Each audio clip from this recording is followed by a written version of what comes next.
Ito ay nangangailangan ng isang celebration, sabi ni Papa sa likod ko. Dahan-dahan siyang naglakad patungo kay Ethan at inilagay ang braso sa balikat ng eldest son na may malawak na ngiti sa mukha. Pagkatapos ng mahabang paghihintay, sa wakas ay magkakaroon na ako ng aking unang lalaking apo. Bulalas niya, puno ng pagmamalaki. Si Ethan ay buong pagmamahal na tumingin sa kanyang asawa na ang mga kamay ay hawak niya. Namula ang mga pisngi ni Elisa na parang mga kamatis laban sa kanyang magiliw na sulyap. Pinisil niya ang mga kamay nito at binigyan siya ng isang malambing at nakakatunaw na ngiti. Ang simpleng kilos ay nagdulot ng magandang ngiti sa mukha ni Ethan. Lumapit siya para halikan ang noo ni Elisa ngunit umiwas ito sa kanya nang may masamang tingin na para bang binabalaan siya na hindi sila nag-iisa. Kung saan siya ay tumugon, huwag mag-alala, hindi sila tututol, pagkatapos ay nagnakaw ng halik sa kanyang mga pisngi sa kanyang lubos na kahihiyan. Ginantimpalaan siya ng banayad na sundot sa tadyang gamit ang kanyang siko. Sumasang-ayon ako sa iyo, Alexander, sabi ni Lola Melissa habang papasok at sumagip kay Elisa. She then cleared her throat para makuha ang atensyon ng lahat. Magpapahanda ako sa ating mga katulong ng isang simpleng dinner party para sa ating lahat. We need to celebrate an upcoming family member and also Ethan's marriage. Sabi niya kung saan nagkasundo kaming lahat. Mama, sabi ni Vienna na biglang kinuha lahat ng mata namin. Hinahatak ng kanyang mga daliri ang laylayan ng aking blouse upang makuha ang atensyon ko. Nakatago siya sa likod ko na parabang nahihiya siyang makita habang nag-uusap ang mga matatanda. I smiled at Vienna reassuringly at ginulo ang malambot niyang buhok na kapareho ng shade ng buhok ni Gabriel. It's okay, mahinang sabi ko habang nakatitig sa kaibuturan ng maganda niyang asul na mga mata na sobrang nagpapaalala sa akin sa kanyang ama. Nalipat ang tingin ni Papa kay Vienna na ibinaon ang cute little face niya sa likod ko na parang nahihiya. Nang masilip siya nito ay ngumiti ito ng matamis sa kanya. Don't be shy, Vienna, aniya habang dahan-dahang naglakad patungo sa direksyon niya at ginulo ang buhok nito. You will always be the grandpa's first and favorite grandchild. Dagdag niya na nagpangiti sa bata. Halika nga dito, sabi niya sabay hawak sa kamay ng bata. Bibigyan ka ni Lolo ng isang slice ng paborito mong dulce de leche. Sa pagbanggit ng paborito niyang dessert, lumiwanag ang mukha ni Vienna at bumukas ang malapad niyang inosenteng mga mata. Hinawakan niya ng mahigpit ang kamay ng lolo. Walang ibang salita, hinila niya siya papunta sa pinto kaya naiwan kaming nakangiti sa likuran niya na pumasok sa bahay. Kailangan mong magpahinga ngayon, sabi ni Lola Melissa nang mawala si Papa sa loob ng bukas na pinto ng mansyon. Sa pagbanggit ng pahinga, bigla kong naalala kung gaano ako pagod sa buong biyahe. Napagtanto ko na ang aking mga paa ay masakit sa pagtayo ng napakatagal. Sa tingin ko kailangan ko ng isa ngayon, sagot ko sabay buntong hininga. Hinatid ako ni Lola sa pinto at sumunod naman ang iba kong kapatid kasama si Elisa. Oo, dapat. Kahit pilit mong ipinapakitang okay ka, pero sa kaibuturan ko alam kung hindi. Sabi niya kaya napaisip ako kung nabasa niya ang isip ko o kung transparent lang ako at madaling mabasa. Bumagsak ang mukha ko at hindi ito nakaalis sa kanyang mapagmasid na tingin. Panatag ang loob na tinapik niya ang balikat ko para maaliw. Huminto siya sa paanan ng hagdan. Everything is going to be alright, my sweet little Monica. Paninigurado niya sa akin at sapat na itong pangaliw para sa akin. Dahan-dahan akong nakahinga. Salamat po Lola, bumulong ako. Hinalikan siya sa kanyang mga templo bago umakyat sa hagdan at tumungo sa aking kwarto habang si Faith ay nakayakap pa rin sa akin. Bumalik sa kwarto ko, inilagay ko si Vienna sa taas ng queen-size bed. Ang pamilyar na halimuyak ng air freshener, isang amoy ng lavender, ay bumalot sa aking ilong at lahat ng stress na nararamdaman ko ngayon ay unti-unting nawala. Home sweet home. Bulong ko, umupo sa tabi ni Faith sa malambot na lambot ng kama. For the first time since that day I let go a genuine smile. Nakauwi na rin ako sa wakas. Dumapo sa mukha ko ang malalim na asol na mga mata ni Faith at lalong tumindi ang kanyang pagkiwag. Excited niyang ikinawit ang mga braso niya sa ere na parabang sinasabi niyang sunduin ko siya. Nang hindi ko siya binuhat ay nagsimula siyang gumawa ng ingay ng baby. She then said something and I didn't understand clearly but it sounds like mama. Hinawakan ko ang malambot niyang maliit na kamay gamit ang aking mga daliri.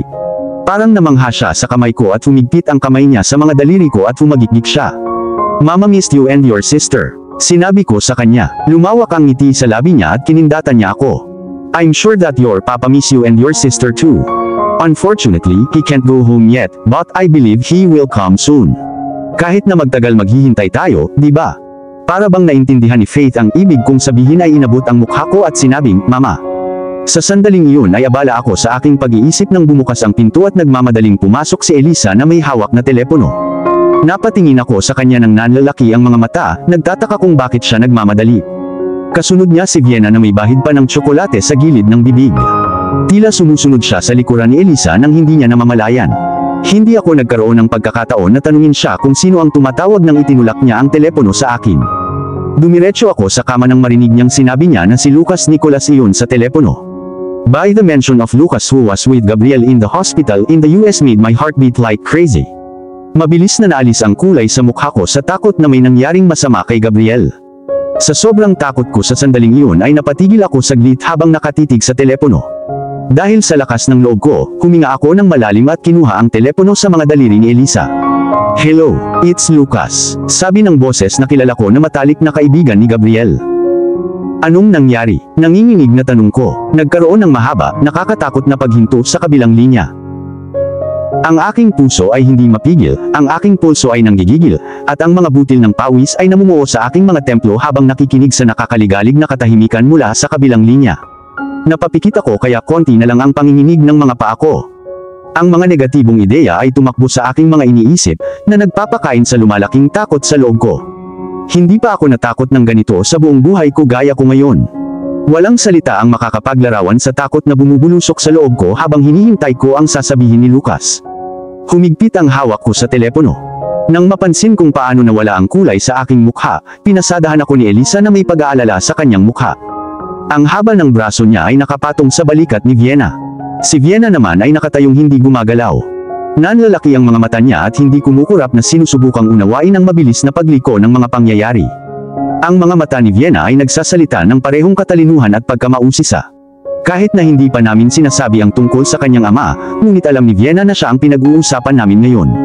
She's intelligent and very observant at hindi nakakapagtaka kung bakit niya hinabol si Elisa nang tumunog ang telepono.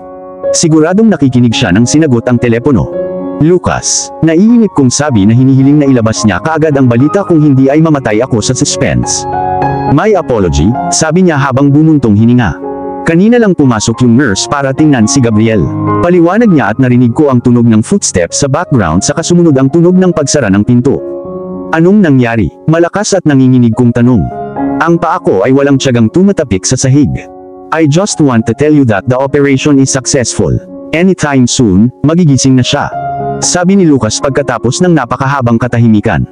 Dahan-dahan akong napaupo sa kama at kinusot ng ilang beses ang mga mata ko hanggang sa nag-sink in sa utak ko ang mga katagang iyon. Ligtas na si Gabriel, paulit-ulit kong inulit ang mga salita sa loob ng ulo ko. Hindi ko namalaya na tumulo ang mga luha sa namumula kong pisngi at nakaramdam ako ng ginhawa. Isang mabigat na pasanin ang naalis sa aking dibdib. Hinihintay kong marinig ang mga salitang iyon. Ngayon, sa wakas, nawalan na ako ng masabi. Hindi maipaliwanag ang kaginhawaan na lumulukso sa loob ko. Gabriel is now in good condition so you don't need to worry about him. He's a hell of a fighter, he would be fine. Tiniyak niya nang may malaking pagtitiwala at naniniwala ako sa kanya. Walang alinlangan sa isip ko, alam kong magigising na si Gabriel.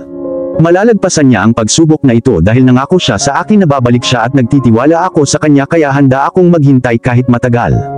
Yes, he is a fighter. He would survive, maluhaluhang pumayag ako. Gustong sumabog ng dibdib ko sa mga emosyong umiikot sa loob ko. Nang matapos ang tawag, ibinaba ko ang telepono sa kama at nawala ng ulirat. Anong sabi ni Lucas? Tense na tanong ni Elisa. Ang maganda niyang mukha ay may bahid ng pag-aalala habang nagmamadaling umupo sa tabi ko sa kama, sumunod si Vienna sa tabi niya. Nang hindi ako nakasagot kaagad ay hinawakan niya ng marahan ang braso ko para kunin ang atensyon ko. Gabriel is fine, bulong ko pagkatapos ng sandaling katahimikan. The operation was successful, sumagot ako. Ang mga luhang nagpapasalamat ay patuloy na umaagos mula sa aking mga mata na parang walang katapusang talon. Sa sobrang saya ko ay hindi ko na napigilan ang mga luhang pumapatak sa aking paningin. Napansin ko ang pagdaldal ni Faith at nawalan ako ng ulirat. Halos agad-agad, binuhat ko siya mula sa kama at niyakap siya sa aking mga bisig. Salamat sa Diyos, bulalas ni Elisa. Nawala ang pag-aalala sa mukha niya at lumiwanag ang ekspresyon ng mukha niya. Tumayo siya sa kama para harapin ako. Ipinatong niya ang isang nakakaaliw na kamay sa aking mga balikat. I believe Gabriel would be okay. One of these days he would come back home and you will be a family again. Tumingala ako sa kanya at ginantihan ko ang nakakasilaw ng ngiti sa kanyang labi. Oo, naniniwala ako na magkakatotoo ang sinabi mo. Mama, sabi ni Vienna na nakaagaw ng atensyon ko. Lumapit siya sa akin na may masayang ngiti sa kanyang pinkish na labi at pinulupot ang kanyang mga kamay sa leeg ko. I'm happy Daddy is fine. Seryosong sabi niya at dinala ang mga daliri niya sa pisngi ko at pinatuyo ang mga luha ko gamit ang mga palad niya. I looked at her fondly and pulled her closer to my arms, using my vacant hand. Mama is happy too. When your daddy recovers, he will return home, and we will be together again. Sinabi ko sa kanya. Nasa ganoong posisyon pa rin kami nang biglang bumukas ang pinto ng kwarto ko at sumabog si Lady Ravenwood sa loob ng kwarto na namumutla ang mukha sa pag-aalala. Agad na lumingon sa direksyon ko ang sapphire eyes niya. Anong sabi ni Lucas? Natatakot niyang tanong at isinusumpa ko na hindi ko pa siya nakitang ganito kaguluhan at kalungkutan. Ilang segundo lang ay nasa harapan ko na siya. Hindi na ako nagsalita pa at heto siya umiyak ng walang pigil na luha. Anong nangyari kay Gabriel? Mas malakas na tanong niya this time. Ang takot ay sumilay sa kanyang nanlalaking mata. Okay na si Gabriel ngayon, sinabi ko sa kanya. Bumaha ang kaginhawahan sa kanyang mukha. Itinaas niya ang kanyang mga daliri sa kanyang mukha at pinunasan ng luha sa kanyang pisngi. Takot na takot ako. Akala ko mawawala ang nag-iisang son na mayroon ako. Niyakap niya ng mahigpit ang kanyang mga daliri at bumulong ng mabilis na dasal ng pasasalamat. Lumingon siya sa akin. Sa pagkakataong ito ay maaliwalas na ang kanyang mukha at kumikinang ang kanyang mga mata sa pag-asa. Sinabi sa akin ni Lucas na matagumpay ang operasyon at anumang oras ay magigising si Gabriel. Paliwanag ko at matamang nakinig si Lady Ravenwood, nakatutok at hindi kumikislap ang mga mata habang nakatingin sa akin. I'm beyond relieved that he passed the most critical part of the operation. Ipagdasal na lang natin na sana gumising siya kaagad, she said with admiring optimism. Tumango ako bilang pagsang-ayon. Ako ay umaasa sa parehong paraan. Ngayong naging matagumpay ang operasyon ni Gabriel ay ako ay nagdadasal na sana magising siya agad.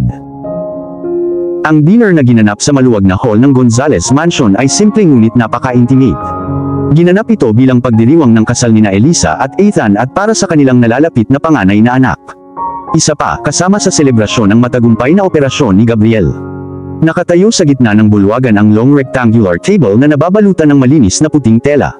Napakaraming seleksyon ng katakam-takam na pagkain ang nakalatag sa ibabaw nito.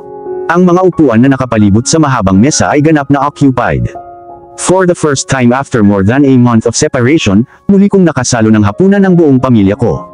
Namiss ko ang ganitong uri ng bonding at natuwa ako nang makita ko ang aking buong pamilya na magkasama habang nag-uusap sila sa kanilang mga upuan. Isang tao na lang ang kulang sa akin, si Gabriel. Ngunit ang pagkaalam na wala na siya sa panganib ay naibsan ng gusto ang aking pag-aalala, at kontento akong nagsimulang kumain habang nakikinig sa nakakaaliw na tunog ng mga boses sa background. Isang malambot na kamay ang dumapo sa pisngi ko. Napatingin ako sa gilid ko at ngumiti ng pampalakas ng loob kay Vienna habang tinuturo ang isang pagkain na hindi niya maabot. Kinuha ko ito para sa kanya at inihain ang plato niya. Ginantihan ako ng isang masiglang ngiti mula sa kanyang cute at maliit na labi. Thank you mama, bulong niya at itinuon ng atensyon sa pagkain na nasa harapan niya. Napatingin ako sa gilid ko, sa malapit na crib kung saan nakahiga si Faith at nakita siyang mahimbing na natutulog. Kahit papaano ay hindi pa siya nagising sa ingay ng mga boses. Ibinalik ko ang atensyon ko sa plato ko at pinagpatuloy ang pagkain.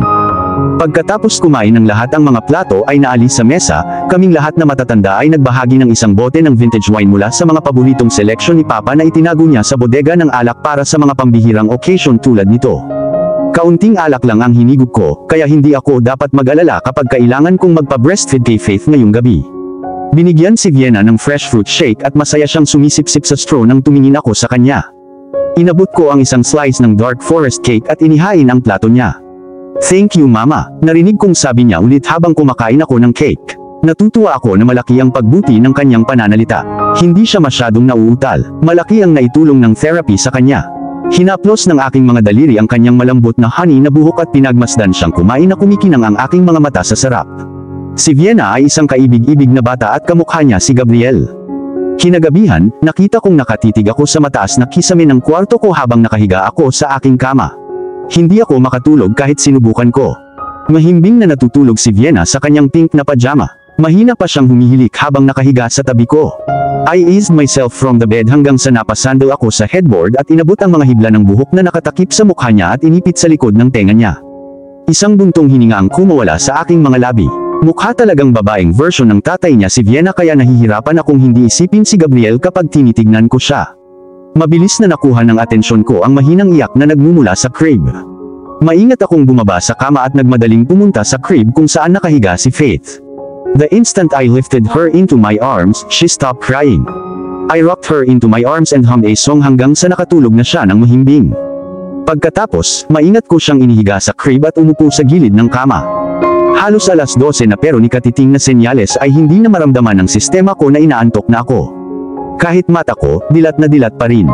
Bumuntong hininga, sumuko ako sa pagpilit sa aking sarili na matulog at iniwan ang kama upang hilahin ang isang selyadong kahon mula sa ilalim ng mesa. I padded to the walls to adjust the ceiling light on, not too bright para hindi magising ang mga anak ko, sapat lang para maliwanagan ng mga ilaw ang kwarto. Kumuha ako ng isang maliit na upuan at isang cutter at hiniwa ang tape na nagselyo sa kahon hanggang sa mabuksan ito. Pagtabi ng cutter, ang atensyon ko ngayon ay nasa kahon na nasa harapan ko. Dumating ang delivery bandang alas 3 ng hapon. Nagulat ako nang dumating ito dahil walang nagpaalam sa akin tungkol sa package. And then I realized the package was from Lucas Scenes, pangalan niya ang nakasulat sa sender. Nang wala na ang courier ay agad ko siyang tinawagan at tinanong kung ano ang laman ng box. Humingi siya ng paumanhin at sinabi sa akin na nawala sa kanyang isip na ipaalam sa akin ang tungkol sa package. Kaunti na lang daw ang natirang gamit ni Gabriel at iyon ang hiling ng matalik niyang kaibigan na may pauwi sa akin ang mga gamit. Ibinalik ko ang atensyon ko sa kasalukuyan at hinila ang unang nahawakan ng mga kamay ko. Isang picture frame. Nang inikot ko ang larawan para masilip ko, bigla akong naramdaman ng nostalgia nang makita ko ang litrato ng aming kasal. Kinailangan ko ng hindi kapani-paniwalang dami ng pagpipigil sa sarili upang hindi ako mapaluha. Ang petsa ng aming kasal ay nakaprint sa ibaba. Nagulat ako na naitago ni Gabriel itong mahalagang memorabilia. Sa larawan, nakasuot ako ng napakagandang puting gown, pinalamutian ng maliwanag na Swarovski beads. Ang sobrang haba ng buhok ko that time ay ginawang chignon sa ilalim ng batok ko habang sa ibabaw ng ulo ko, nakatayo ang isang tiara na may makukulay na gemstones. Isang malapad na ngiti ang sumilay sa aking mapupulang labi nang tumabi ako sa aking groom. Tumabi sa akin si Gabriel, nakapulupot ang mga braso sa manipis kong bewang. Nakasuot siya ng puting tuxedo. Ang kanyang makinis na kayumangging buhok ay maayos na hinaplos sa likod. Ang kanyang katangi-tanging asul na mga mata ay tumingin sa sobrang liwanag at tinitigan niya ang kamera na may gintong ngiti sa labi.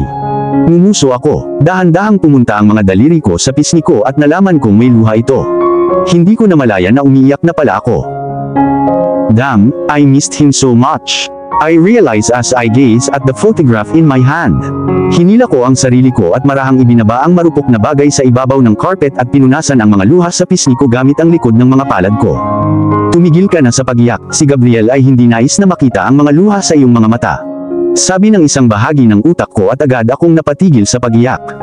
Huminga ako ng malalim, ipinagpatuloy ko ang paghahalungkat sa loob ng kahon para maghanap ng iba pang mahahalagang gamit hanggang sa may makita akong makapal na sketchbook. Namumungay ang mga mata, tinitigan ko ang sketchbook na may lumalaking kuryosidad habang inilalagay ko ito sa ibabaw ng aking kandungan. Matapos ay flip ang cover, ang unang drawing na nakita ko ay isang color drawing ko. Isang hingal ng gulat na luha sa aking labi. Ito ang gabi ng party na ipinakilala ako bilang Beatrix Gonzalez sa publiko.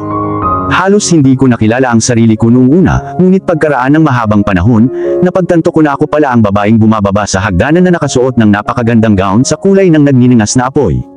Bahagyang tumagilid ang aking baba sa isang mapanghamon na paraan habang ang aking mga mata ay kumikinang na parang kumikinang dito ang mga bituin at buwan.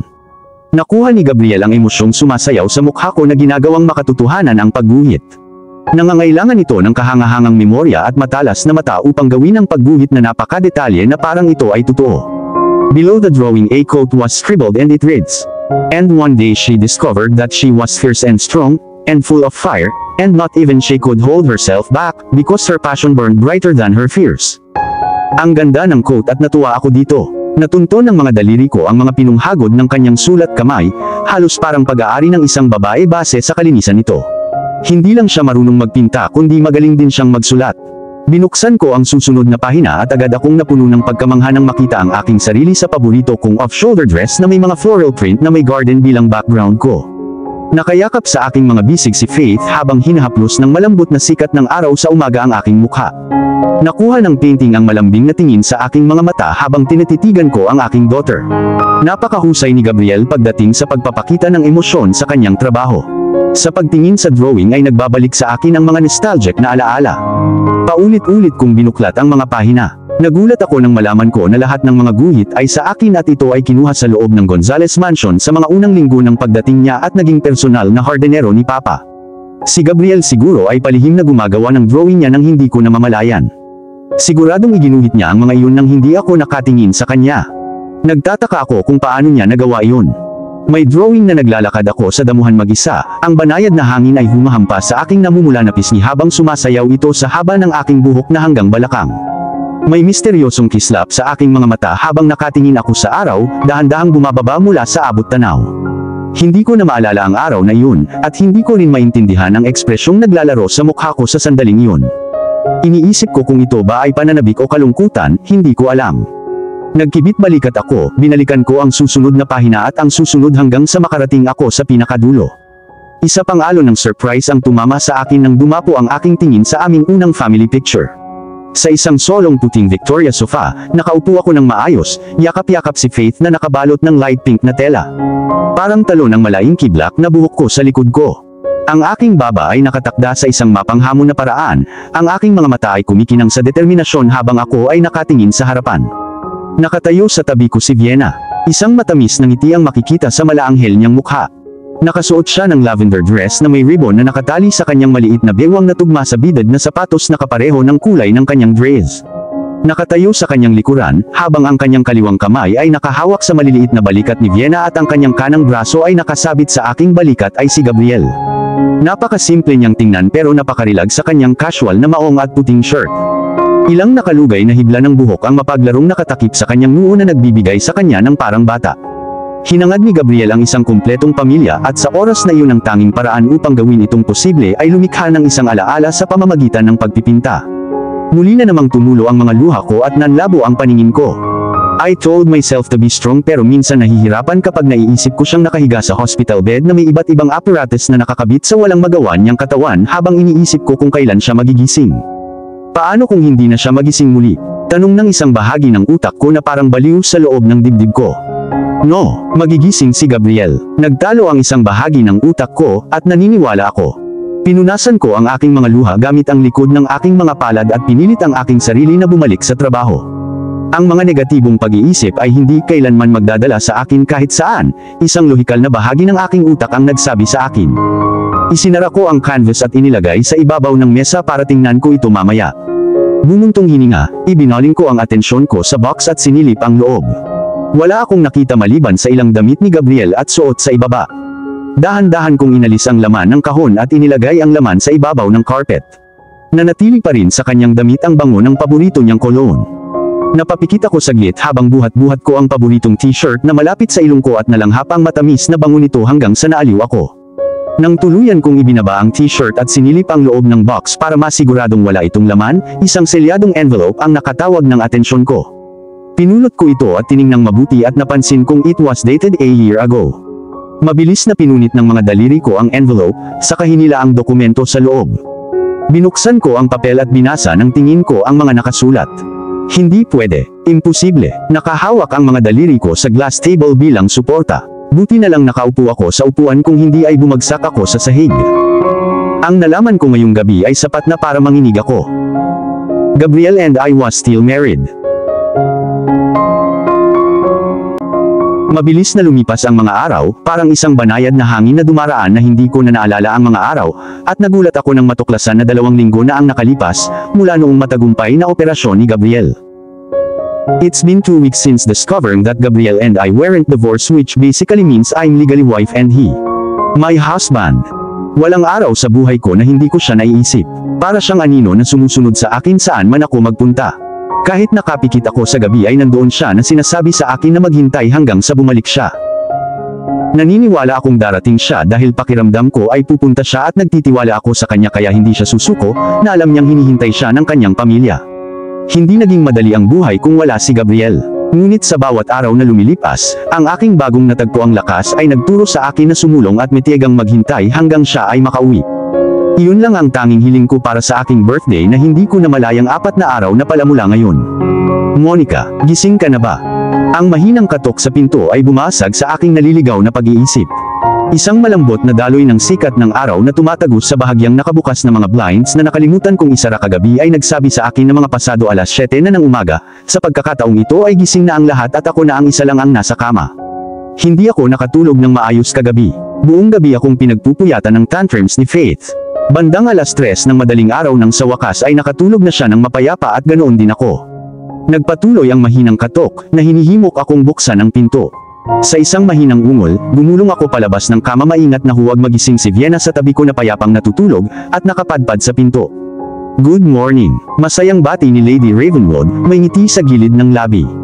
"Nagising ba kita?" Paumanhin niyang idinagdag. Lumipad ang tingin niya sa akin hanggang sa makarating ito sa kama, at agad na bumungad sa kanyang mga mata ang pagkagiliw nang makitang natutulog pa ang kanyang mga apo. "You didn't." "Gising na ako nung kumatok ka." Sagot ko, sinasalamin ang ngiti na binigay niya sa akin. "Alam kong maraming bumabagabag sa iyo ngayon. Kung sakaling mawala ito sa iyong isipan, paalala ko lang sa iyo na pupunta tayo sa isang butik ngayon para sa gown na isusuot mo ngayong Friday, sa birthday mo." Napaungol ako sa loob, nagtataka kung bakit ko nakalimutan ang isang bagay na napakahalaga. Marahil ay tama si Lady Ravenwood, napakaraming bagay ang pumapasok sa aking isipan kaya nakalimutan ko ang mahalagang appointment ngayon. Isang buntong hininga ang nabasag sa aking mga labi. "Salamat sa pagpapaalala sa akin, sa totoo lang nakalimutan ko ito," paumanhin kong sagot. Binigyan niya ako ng isang nakakaunawang ngiti at tinapik ang aking mga balikat na may katiyakan na may pagmamahal ng ina. "It would be around 10. Huwag kang mag-alala. Aalagaan silang mabuti sina Faith at Vienna, nina Elisa at Ethan habang nasa butik tayo." Nang wala na si Lady Ravenwood, dahan-dahan kong isinara ang pinto at bumalik sa kama. Hindi ako humiga, umupo lang ako sa gilid ng kama at iniisip kung masasabi ko ba kina Papa at Lady Ravenwood na hindi ko inaabangan ang party. Gusto ko lang gugulin ito ng mag-isa kasama ang pamilya nang walang bisita. Ang isang simpleng lunch party na exclusive para sa pamilya ay angkop ang aking panlasa ay higit pa. Ngunit ako ay natatakot na hindi pumayag si Papa sa ideyang iyon, at kibit-balikat niya ito sa pamamagitan ng pagsasabi sa akin na siya ay wala pa sa aking birthday mula noong bata pa ako, at gusto niyang bumawi sa oras na nawala sa amin sa pamamagitan ng paghagis ng isang engrandeng birthday celebration. Bandang alas 8:30 nang bumaba ako para mag-almusal. Nakaupo na ang lahat sa tapat ng mahabang mesa at ang bakanting upuan lang ay sa amin ni Vienna. Hinila ko ang upuan para sa aking anak at pinayagan siyang maupo muna bago batiin ang lahat ng magandang umaga. Habang kumakain ang lahat, nagkwento si Papa tungkol sa negosyo at saka binanggit ang Hotel de Castillo na under construction pa. Iba't ibang topic ang pinag-usapan niya hanggang sa napunta ang usapan sa birthday ko. I decided to invite all my business associates and family friends. It's going to be a big party. Sabi ni Papa, napaungol ako sa kaloob-looban bilang pagtutol. Ang Gonzales Mansion ay dadagsain ng mga bisita kung iimbitahan niya silang lahat.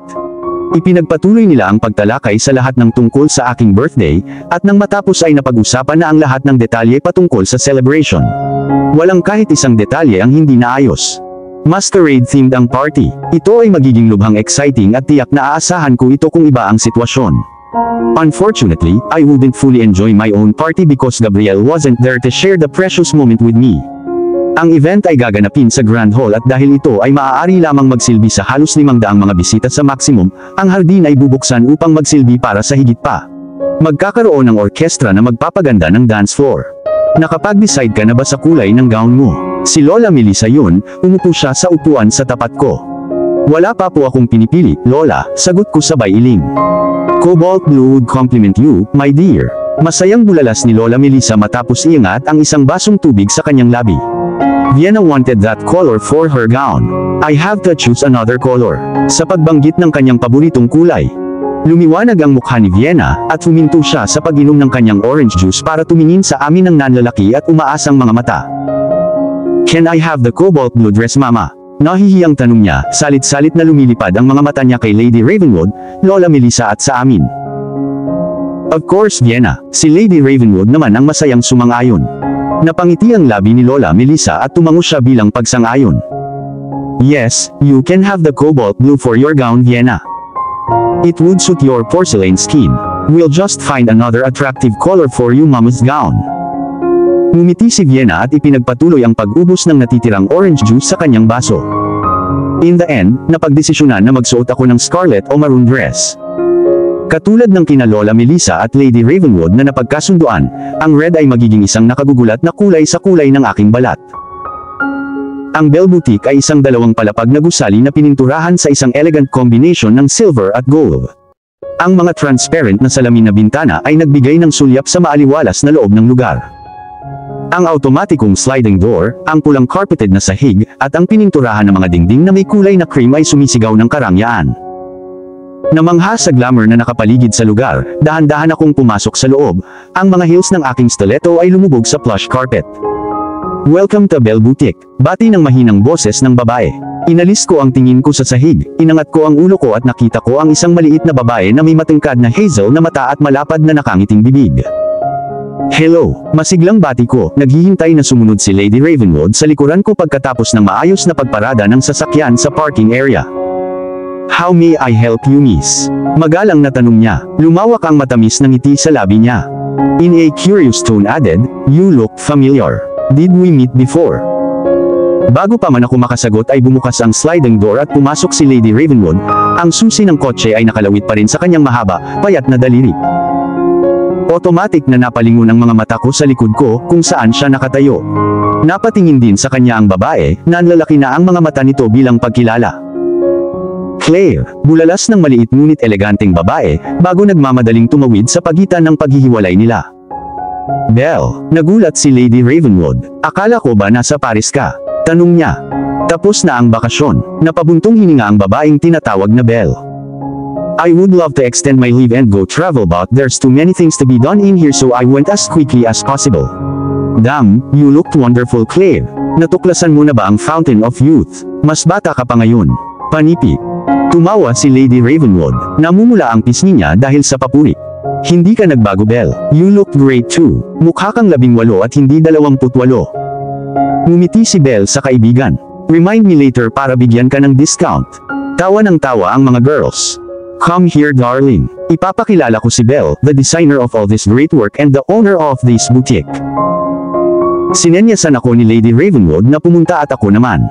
"Belle, this is Beatrix Gonzalez, the eldest and the only one daughter ni Alexander Gonzalez." Nanlaki ang mga mata ng designer, lumipad ang mga daliri niya para takpan ang nakabuka niyang bibig. "Oh my God, you're the splitting image of Melissa. We've met before and it's during one of the party held in the Gonzalez mansion." Ngumiti ako kay Belle. Bigla ko siyang nakilala ngayon. Naalala kong nakita ko siya sa isang party. Masyadong maganda ang mukha niya para madaling makalimutan. Nagbasa rin ako ng iba't ibang mga articles at nakita ko ang kanyang mukha sa mga magazine na nagtatampok ng kanyang pambihirang at pambihirang mga disenyo. "I'm Belle Youssef." Hinawakan niya ang kamay niya at kinuha ko ang pribilehiyong makipagkamay sa kanya. Siya ay may maganda, makinis na mga kamay. Nagpunta kami dito para maghanap ng gown na masusuot niya sa birthday niya. Paliwanag ni Lady Ravenwood, habang naglalakad kami papunta sa gitna ng kwarto, dinadaanan namin ang mga kahanga-hangang gown na may masalimuot na disenyo na isinusuot ng mga manekin. "Oh, I would love to show you my best collections. Please follow me," sabi ni Belle at sinenyasan kaming sundan siya sa VIP area na nasa second floor. Sa sandaling dumapo ang tingin ko sa off-shoulder lace gown, na in love agad ako dito. Ang malambot at makinis na tela ay kumikinang ng kahanga-hanga sa ilalim ng liwanag ng chandelier, na lalong nagpaganda sa katangi-tanging scarlet na kulay. Ang off-shoulder sleeve ay magandang bumabagsak sa mga braso ng manekin sa isang mapang-akit na paraan. Sa pangkalahatan, ang gown ay simpleng ngunit napaka-elegante. Ito ay may hugis pusong harap at isang pabulusok na neckline. Ang hiwal ng brilyante sa likod ay naglalantad ng kaunting balat. Ngunit hindi nito binago ang katotohanang humihinga ito at gusto ko ito. Napakaingat, inabot ko ang damit na suot ng mga manekin, at naramdaman ko ang pamilyar na lambot ng tela sa ilalim ng aking mga daliri. Habang ginagawa ko iyon, si Gabriel ay nagtagal sa aking pag-iisip at hindi ko maiwasang hilingin na sana ay narito siya upang marinig ko ang kanyang mahinang bulungan ng pagsang-ayon. Siguradong magugustuhan niya ang dress ko. "The color would perfectly suit your smooth, porcelain skin, dear," sabi ni Belle bilang pagsang-ayon. Walang salitang sumang-ayon si Lady Ravenwood, nakatingin din sa gown. "I didn't try the gown since halatang masyadong maluwag sa slender frame ko." Dinala ako ni Belle sa isa pang silid na opisina niya at kinuha ang mga sukat ko bago isulat ang mga ito sa kanyang notepad. Talagang pupunta ako doon. Nakangiting tinanggap ni Belle ang invitation na inilagay ko sa bag ko. I both onward and ecstatic for the opportunity na makita ang isang Gonzalez Anderson na magsuot ng isa sa aking mga gawa. After ng boutique appointment, hindi pa kami umuwi. Nais ng event organizer na makipagkita kay Lady Ravenwood para talakayin ang mga karagdagang detalye tungkol sa masquerade party. Pumasok kami sa isang maaliwalas, Italian restaurant na malapit lang para makipagkita kay Arian. Pagpasok namin sa lugar, naghihintay siya sa isang mesa, itinaas niya ang kanyang kamay at kumaway para maakit ang aming atensyon. Nang makaupo na kami ng maayos sa upuan, hindi namin agad na pag-usapan ang masquerade party, which I'm thankful of Aryan dahil umorder na ng maaga, at pagdating namin ay agad na inihain ang pagkain.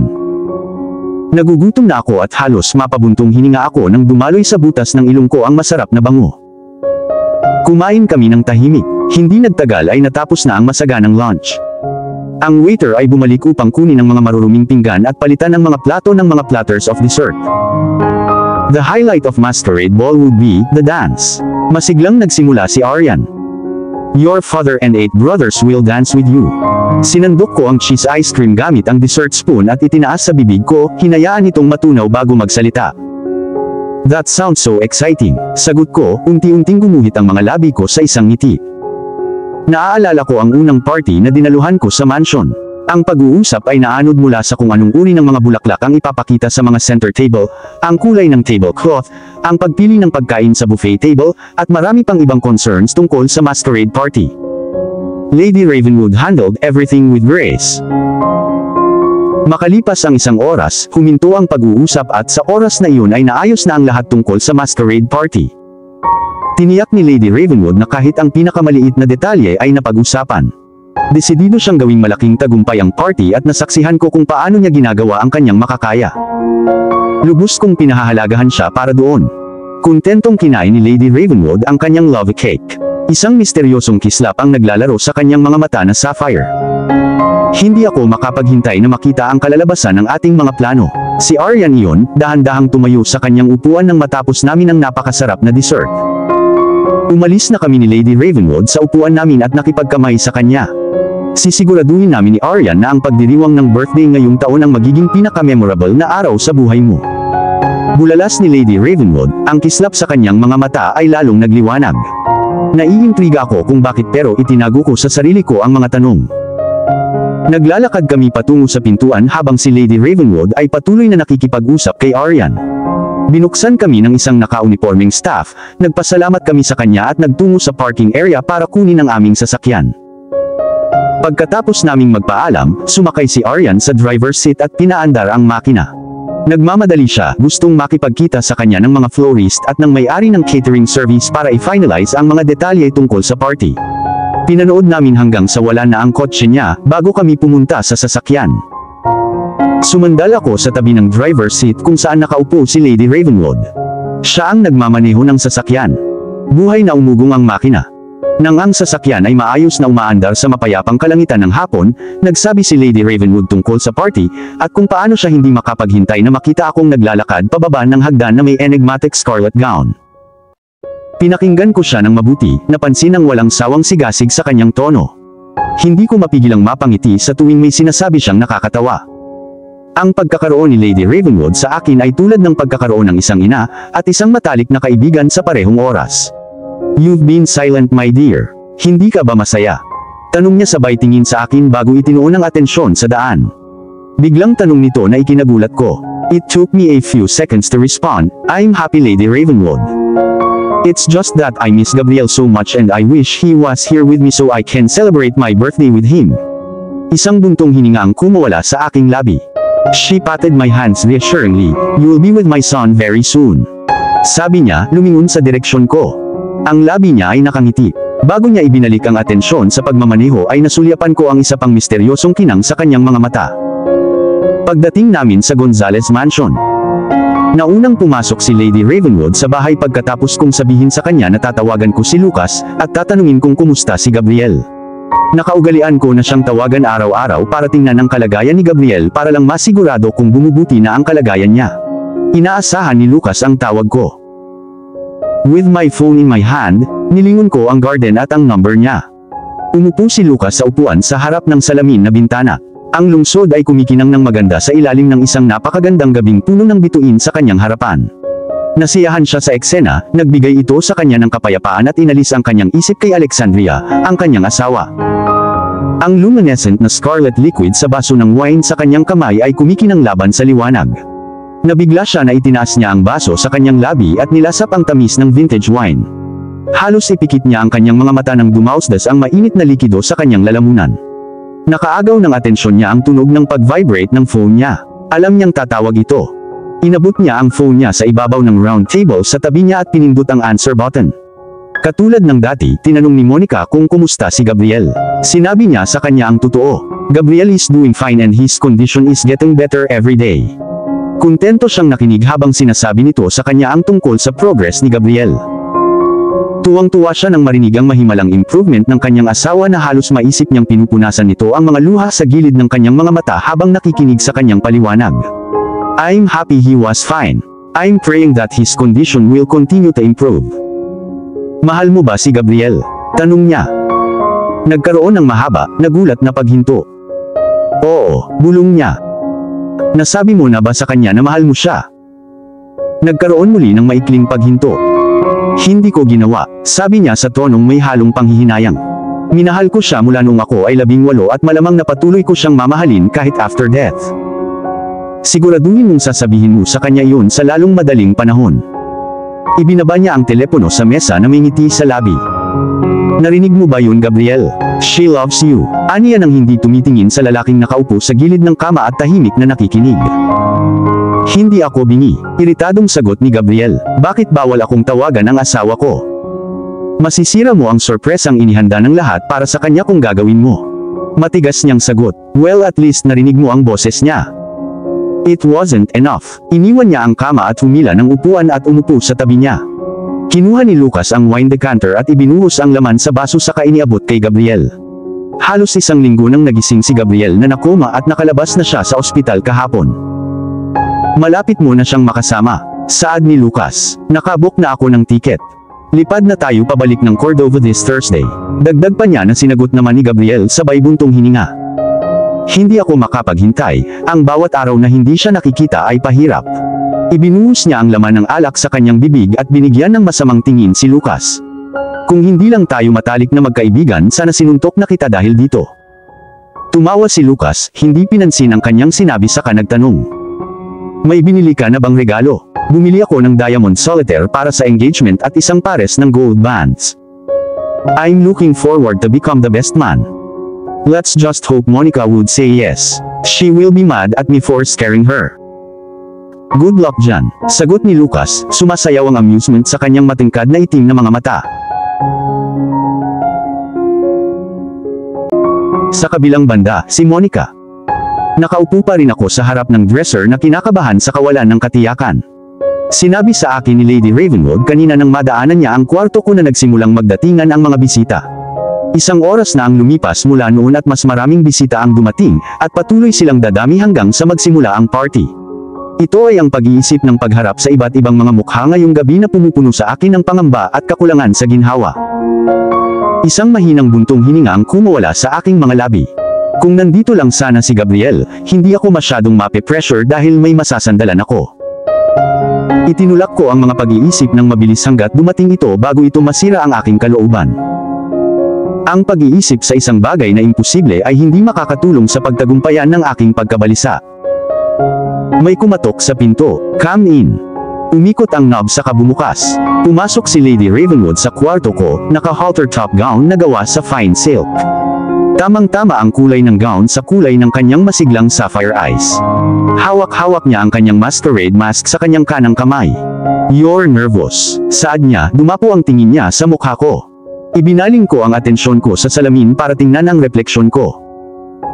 Looked stunning ang babaeng nakatitig sa akin.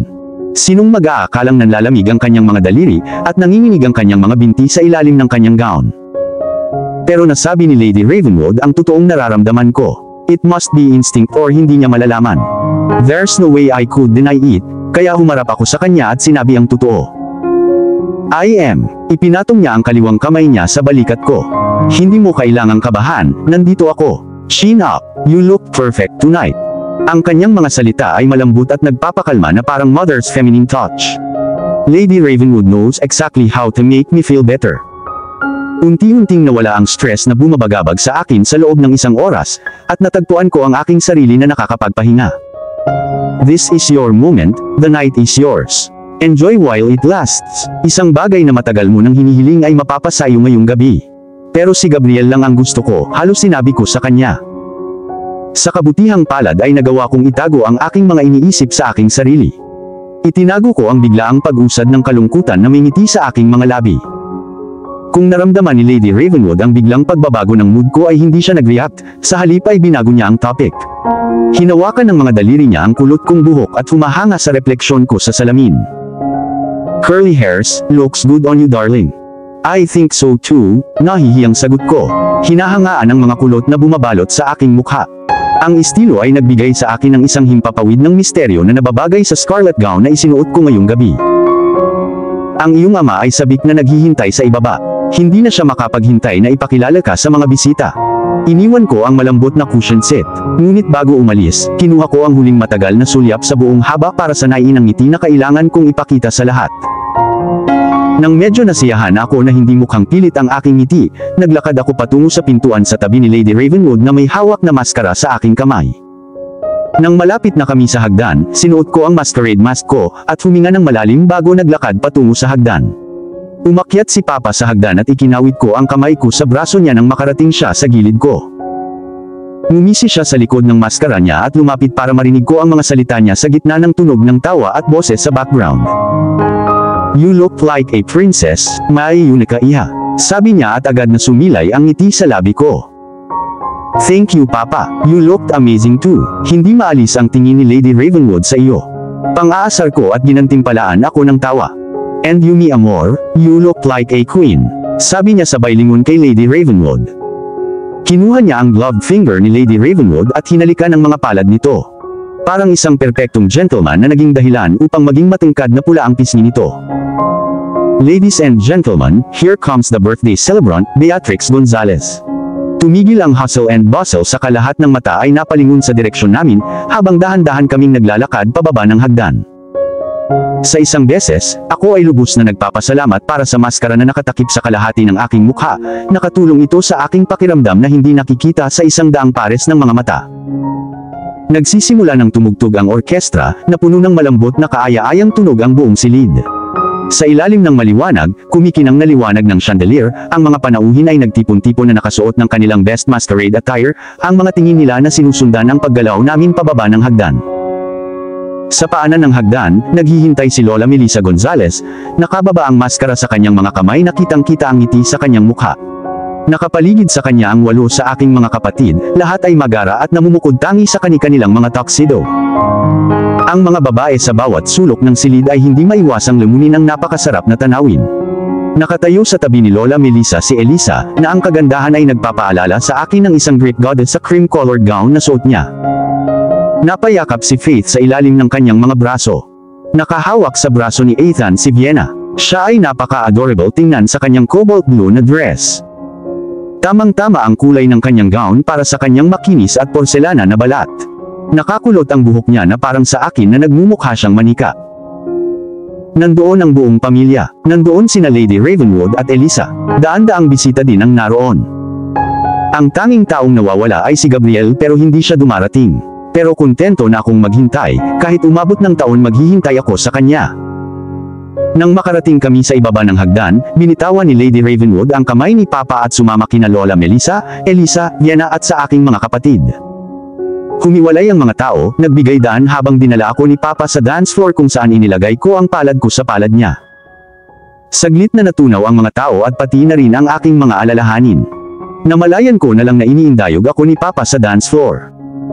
Sa kauna-unahang pagkakataon simula noong bumaba kami sa hagdanan ay isang matamis na ngiti ang gumuhit sa aking mga labi. Kahit wala ang asawa ko at least kasama ko buong pamilya ko. Iyon ang pinakamagandang regalo na matatanggap ko sa aking kaarawan. Ang aking mga reserbasyon ay lumipad sa labas ng bintana. Natagpuan ko ang aking sarili na gumagalaw sa ritmo ng orkestra, tinatamasa ang mabagal na paggalaw ng aking mga paa habang nakakalimutan na lahat ng tao sa silid ay umiral. Ang gabing ito ay akin, ito ang aking sandali. Ang kasiyahan dito ay ang pinakamagandang bagay na magagawa ko. Ang kaganapang ito ay hindi magtatagal magpakailanman kaya maaari ko ring pahalagahan ang sandaling ito habang tumatagal ito. Ang mga labi ko ay hindi tumitigil sa pagngiti sa buong oras na parabang walang mahalaga sa akin maliban sa matikas na paggalaw sa dance floor habang hawak ako ni Papa. Pangalawang beses ko na siyang nakasayaw. Ang unang pagkakataon ay noong kaarawan ko noong nakaraang taon. Medyo nakakalungkot na hindi ko nakasayaw ang papa ko noong kabataan ko at kahit noong araw na ako ay 18 taong gulang. Ngunit nagpapasalamat pa rin ako na nakilala ko ang aking ama at mayroon pa akong pagkakataong makasayaw sa kanya sa mga susunod na kaarawan na aking gagawin. Happy birthday, Miyunika Iha. Tinitigan niya ako ng buong pagmamahal, namumuo ang lambing sa kanyang matingkad na mga mata. Isang taon ang idinagdag sa iyong edad kaya tumaas ang iyong kagandahan. Nakangiting dagdag niya. Salamat papa, bulong ko, ginantihan ko ang ngiti niya. Masaya ka ba? Mahinang tanong niya pagkatapos ng kalkuladong paghinto. Nagulat ako sa tanong na inabot ako ng ilang sandali bago sumagot. Siyempre, masaya ako, papa. Sinabi ko sa kanya at iyon ang totoo. Though I wasn't 100% happy dahil wala si Gabriel but still I am happy at the moment. I'm glad you are, my daughter. You've had enough hardships in your life. Napalunok siya ng mariin at sumanghot. Panahon na para sa wakas ay maging masaya ka. Nangingilid ang mga luha sa mata niya habang nakatingin sa akin. Niyakap ko siya ng mahigpit. Salamat sa lahat papa, bulong ko, pinunasan ang luha sa gilid ng mata ko. Handa akong gawin ang lahat para sa nag-iisang daughter ko, sabi niya at ginawaran ako ng halik sa noo. Nang matapos ang sayaw, inakay ako ni papa kung saan naghihintay si Ethan. Kahit na nakamaskara ay nakikilala ko ang kapatid ko. Nang bitiwan ni papa ang aking kamay at nahanap ang kanyang pwesto sa tabi ni na Lady Ravenwood at Lola na Lukdasyang para sa kanilang matching beige na dress, hinawakan ni Ethan ang aking kamay at hinila ako papunta sa gitna ng silid. Sabay ngisi niya mula tenga hanggang tenga habang hinihila ako papunta sa dance floor. Ikaw ang pinakamagandang babae ngayong gabi, ate. Bulong niya malapit sa tenga ko para hindi malunod ang boses niya sa tugtog. Isang ngisi ang lumitaw sa aking labi. Ako ba? O dahil birthday ko? Pang-aasar ko sa kanya at isang malawak na ngiti ang iginanti ko. Ang kanyang mga mata ay nakatago sa likod ng isang maskara, ngunit naiisip ko kung paano lumukot ang kanyang mga mata sa ilalim. You're always beautiful ate, ngunit ngayong gabi ay namumukod tangi ka sa iba. Mahinang sagot niya at ramdam ko kung gaano siya ka-sincere. Naniniwala na ako sa iyo ngayon, napangiti ako. Ang malambot na musika na nagmumula sa orkestra ay pumupuno sa aking pandinig habang kami ay gumagalaw sa dance floor. Sinundan ng lahat ng mga mata ang aming galaw ngunit hindi ito nakaabala sa akin tulad ng nangyari kanina. Sa totoo lang, nabighani ako sa tila mahiwagang sandali na hindi ko pinansin ang mga tao. Happy birthday! I wish you all the best. Above all happiness, may everything you wish come true tonight. Thank you, Ethan. I hope it will. I'm guaranteed that your ultimate wish will come true. Confident niyang sabi. Mabilis na namuo ang kalungkutan sa loob ko. Si Gabriel lang ang gusto kong nandito ngayong gabi, sabi ng isang bahagi ko. Posible kaya ito? Nawala ko ang pag-iisip ng mabilis na dumating ito. Ayokong malungkot, sa ngayon lang gusto kong maging masaya. The song was fading in the background, at ang susunod na kanta ay malapit nang tumugtog mula sa orkestra. Huminto kami at lumapit si Ethan and landed a quick kiss on my cheeks bago niya binitawan ang mga kamay ko. Si Ryle ay sabik na naghihintay sa kanyang turn, bago magsimula ang susunod na kanta ay hinawakan niya ang aking kamay ng marahan sa kanyang kamay, at dinala ako sa gitna ng kwarto. Hindi niya maalis ang ngisi sa kanyang mukha habang ginagawa niya iyon. Happy birthday Sisi! Binati niya ako. Ang tanging hiling ko lang sa kaarawan mo ay bigyan mo ako ng isang gwapong pamangkin na kasing gwapo ko. O kung maaari ay isang pamangkin na di hamak na mas gwapo sa akin. Napabalikwas ang ulo ko. Isang malutong na tawa ang lumabas sa aking mga labi. Mabuti na lang at napakalakas ng music, kaya hindi umabot sa malapit ang parang walang kabuluhan kong tawa, dahil mababaliw ang lola ko kapag narinig niya ito. You're kidding right? Tanong ko, pilit na pinipigilan ng isa pang parang walang kwentang tawa. Nakangiting sagot ni Ryle tapos yung ngiti niya ay napalitan ng tawa. I'm not. You gave me two lovely nieces and I want a nephew this time. Kailangan mo munang magka-girlfriend, pabirong sabi ko sa kanya. Si Ryle ang pinakamabait na lalaki sa mga kapatid ko. 23 na siya pero ni minsan ay hindi nagkaroon ng girlfriend. I was turned down. Anya, sa wakas pagkatapos ng sandaling katahimikan. He was spotting like a boy na ang paboritong laruan ay inalis sa kanya. Sa takot ko na masaktan ko ang damdamin niya, pinigilan ko ang ngiti na namumuo sa aking mga labi. She must be blind for turning you down. Sabi ko sa kanya, hindi ko sinabi ng malakas para i-console siya pero dahil ito ang totoo. Sino ang tatalikuran ng isang mabuting lalaki? Dapat ay bulag siya para hindi makita ang magagandang katangian nito. Huwag na nating pag-usapan ang love life ko. Ayokong masira ang birthday mo. Anya, nabahiran ng pamumula ang pisngi niya. Tumawa ako at masuyong hinaplos ang buhok niya na parang bata. Isa iyon sa mga bagay na hindi ko nagagawa noong bata pa siya. Wait for the right girl to come along. It would be all worth it. Hinalikan ko siya sa pisngi bago niya binitawan ang kamay ko. Ang sumunod na sayaw ko ay kasama si Sky. Hinawakan niya ang kamay ko at hinila ako papunta sa dance floor habang tumutugtog ang malambot at banayad na musika mula sa orkestra. Ang kahangahangang tunog ay kaaya-aya na pumuno sa aking mga tainga, at ipinikit ko ang aking mga mata, hinayaan ang aking sarili na madala. Sa sandaling ito, gusto kong magsaya at maging masaya para maidagdag ko ang gabing ito sa isa sa mga hindi malilimutang araw ng aking buhay. Happy birthday, Ate Beatrix, my dear lovely sister, sabi niya at nanlaki ang mata ko. Salamat Sky, sagot ko, binigyan siya ng appreciative na ngiti. Nagpatuloy ako sa pakikinig sa tunog ng tumutugtog na orkestra nang bigla kong naramdaman ang bigat ng isang titig sa aking balikat. Totoo, lahat ay nakatingin sa amin sa dance floor pero iba ang pakiramdam na ito.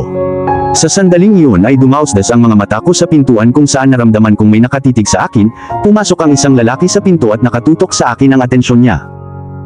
Nakatago ang kanyang mukha sa likod ng maskara at tuluyan nitong itinago ang kanyang mga katangian. Bumilis ang pulso ko at napabuntong hininga ako. Matangkad siya at matipuno. Ang itim na tuxedo na suot niya ay kumapit sa kanyang katawan, na nagbigay sa kanya ng magandang tindig. Mahirap na hindi siya makita sa dagat ng mga tao, siya ay masyadong kapansin-pansin para hindi mapansin. Pagtingin ko sa kanya parang nakatingin ako kay Gabriel. Bumilis ang tibok ng puso ko sa naisip. May problema ba, Ate Beatrix? Tanong ni Sky at nang hawakan niya ang mga braso ko ay napagtanto kong hindi na ako sumasayaw. Sorry, akala ko may nakita akong pamilyar. Sabi ko sa kanya, ibinalik ang kamay ko sa balikat niya para ipagpatuloy ang pagsasayaw. Sigurado ka ba? Tanong niya, hindi pa kumbinsido. Oo naman, okay lang ako, masayang sagot ko. Hindi ako sigurado kung maniniwala siya sa akin pero nagpapasalamat ako nang magkibit balikat siya at hindi na nagsalita pa. Wala na ang lalaking nakatayo sa pinto at ang isang parte sa akin ay nakakagulat at the same time ay nadismaya. Dismayado na hindi ko pa siya natatanaw ng malapitan at malungkot, alam kong hindi siya ang lalaking pinagdadasal kung himalang dumating sa aking birthday at isama ako sa pagsasayaw. Isang mahinang buntong hininga ang kumawala sa aking mga labi. Tumigil sa paggalaw si Sky. Kung hindi niya binitawan ang kamay ko at hinalikan niya ako sa pisngi ay hindi ko na mamalayan na natapos na pala siya. Ang sumunod na sayaw na ibinahagi ko ay kay Troy. Binati niya ako ng happy birthday at nagpasalamat ako sa kanya. Na-distract na ako kaya muntik na akong mamiss ng isang hakbang habang sumasayaw kami. Buti na lang, expert dancer si Troy at magaling ding partner. Ginabayan niya ako ng maayos pagkatapos kong makalampas ng isang hakbang.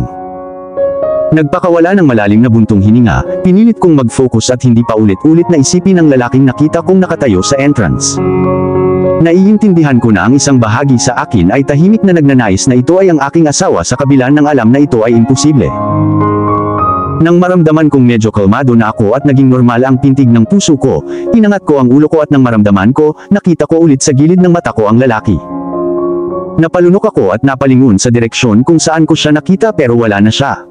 Ilang beses kong kumurap ang mga mata ko, tinanong ko ang sarili ko kung ito ba ay imahinasyon ko lang. Siguradong pinaglalaruan ako ng mga mata ko. Mabilis na natapos ang sayaw o marahil dahil hindi ko ito masyadong pinapansin. Hinalikan ako ni Troy sa pisngi bago sumama sa karamihan. Humakbang si Keith sa harapan ko at inilahad ang kamay niya na masaya kong kinuha at hinayaan ko siyang hilahin ako papunta sa gitna ng kwarto kung saan kami nagsimulang mag-waltz. Habang sumasayaw kami, patuloy ang pabago-bagong tunog ng puso ko. Hindi ko lubos maisip ang nararamdaman ko. Para akong kinakabahan at nasa sabik sa isang bagay na hindi ko maintindihan. Happy birthday, ate. Nagsalita si Keith, ginising ako at hinila ako palayo sa aking umuusbong na pag-iisip. Salamat Keith, sumagot ako. May bumabagabag sa iyo, tanong niya. Nagulat ako nang madali niyang napansin na hindi ako mapakali. I'm sorry, ganun ba ako ka-obvious? Itinanong ko, namangha. Ito ay ang aking intuition na nagsasabi sa akin. Sagot niya, nag-aalala. Sumilay ang ngiti sa labi ko. Okay lang ako, Keith, sabi ko sa kanya. Huwag mo akong alalahanin. Patuloy kaming sumasayaw sa katahimikan. Nanlilisik ang mga mata ko sa mga taong hinahanap ang misteryosong lalaking nakamaskara ngunit wala siya roon. Enjoy this night, ate. I promise, this will be your most memorable birthday ever. Assurance na sabi ni Keith. Isang misteryosong kislap ang naglalaro sa kanyang mga mata na hindi maitago ng maskarang suot niya. At bago pa ako makapagtanong kung ano ang ibig niyang sabihin, huminto ang orkestra at ganoon din ang sayaw. Binitawan niya ang kamay ko at nanghihinayang akong pinagmasdan siyang lumakad palayo. Nakonsumo pa rin ako sa kuryosidad kaya naawa ako sa hindi ko naitanong sa kanya kung ano ang ibig sabihin ng kanyang pahayag. Dumating si Calex at inilahad ang kamay niya sa akin. Kinuha ko ito at nagsimula na kaming sumayaw habang ang orkestra ay nagsimulang tumugtog ng isa pang kanta. Wala siyang sinabi habang sumasayaw kami. Si Calex, sa aking 8 magkakapatid, ay ang tipong tahimik, sobrang opposite ng pagkatao ni Ethan. Pero siya ang pinakamabait na taong nakilala ko. Namatay ang kanyang ina noong bata pa siya at hindi siya umaasa sa iba maliban sa kanyang sarili. Si Calex ang pinakabata at walang gaanong pagkakatulad sa iba pa niyang mga kuya, kahit na lahat sila ay close, at iyon marahil ang dahilan kung bakit siya mahiyain at introvert.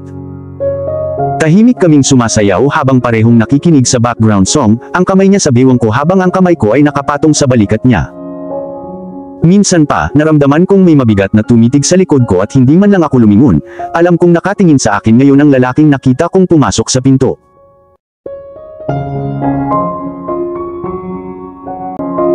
Hindi na ako tumalikod at lumingon para kumpirmahin ang inaakala ko, pero alam kong nandoon siya. Nakakagulat, ang pag-iisip ay nagpapakaba sa akin sa hindi malamang dahilan. Ang mga butterflies ay nag-flutter sa aking tiyan, ang aking mga kamay ay nanlamig sa ilalim ng mga guwantes, at ang aking puso ay gumawa ng isang somersault sa loob ng aking dibdib. I told myself to focus and enjoy the dance pero hindi ko magawa. Masyado akong na-distract kaya may nalampasan akong step kundi si Calex ay lumapit sa akin at tinulungan akong mabawi ang aking poise.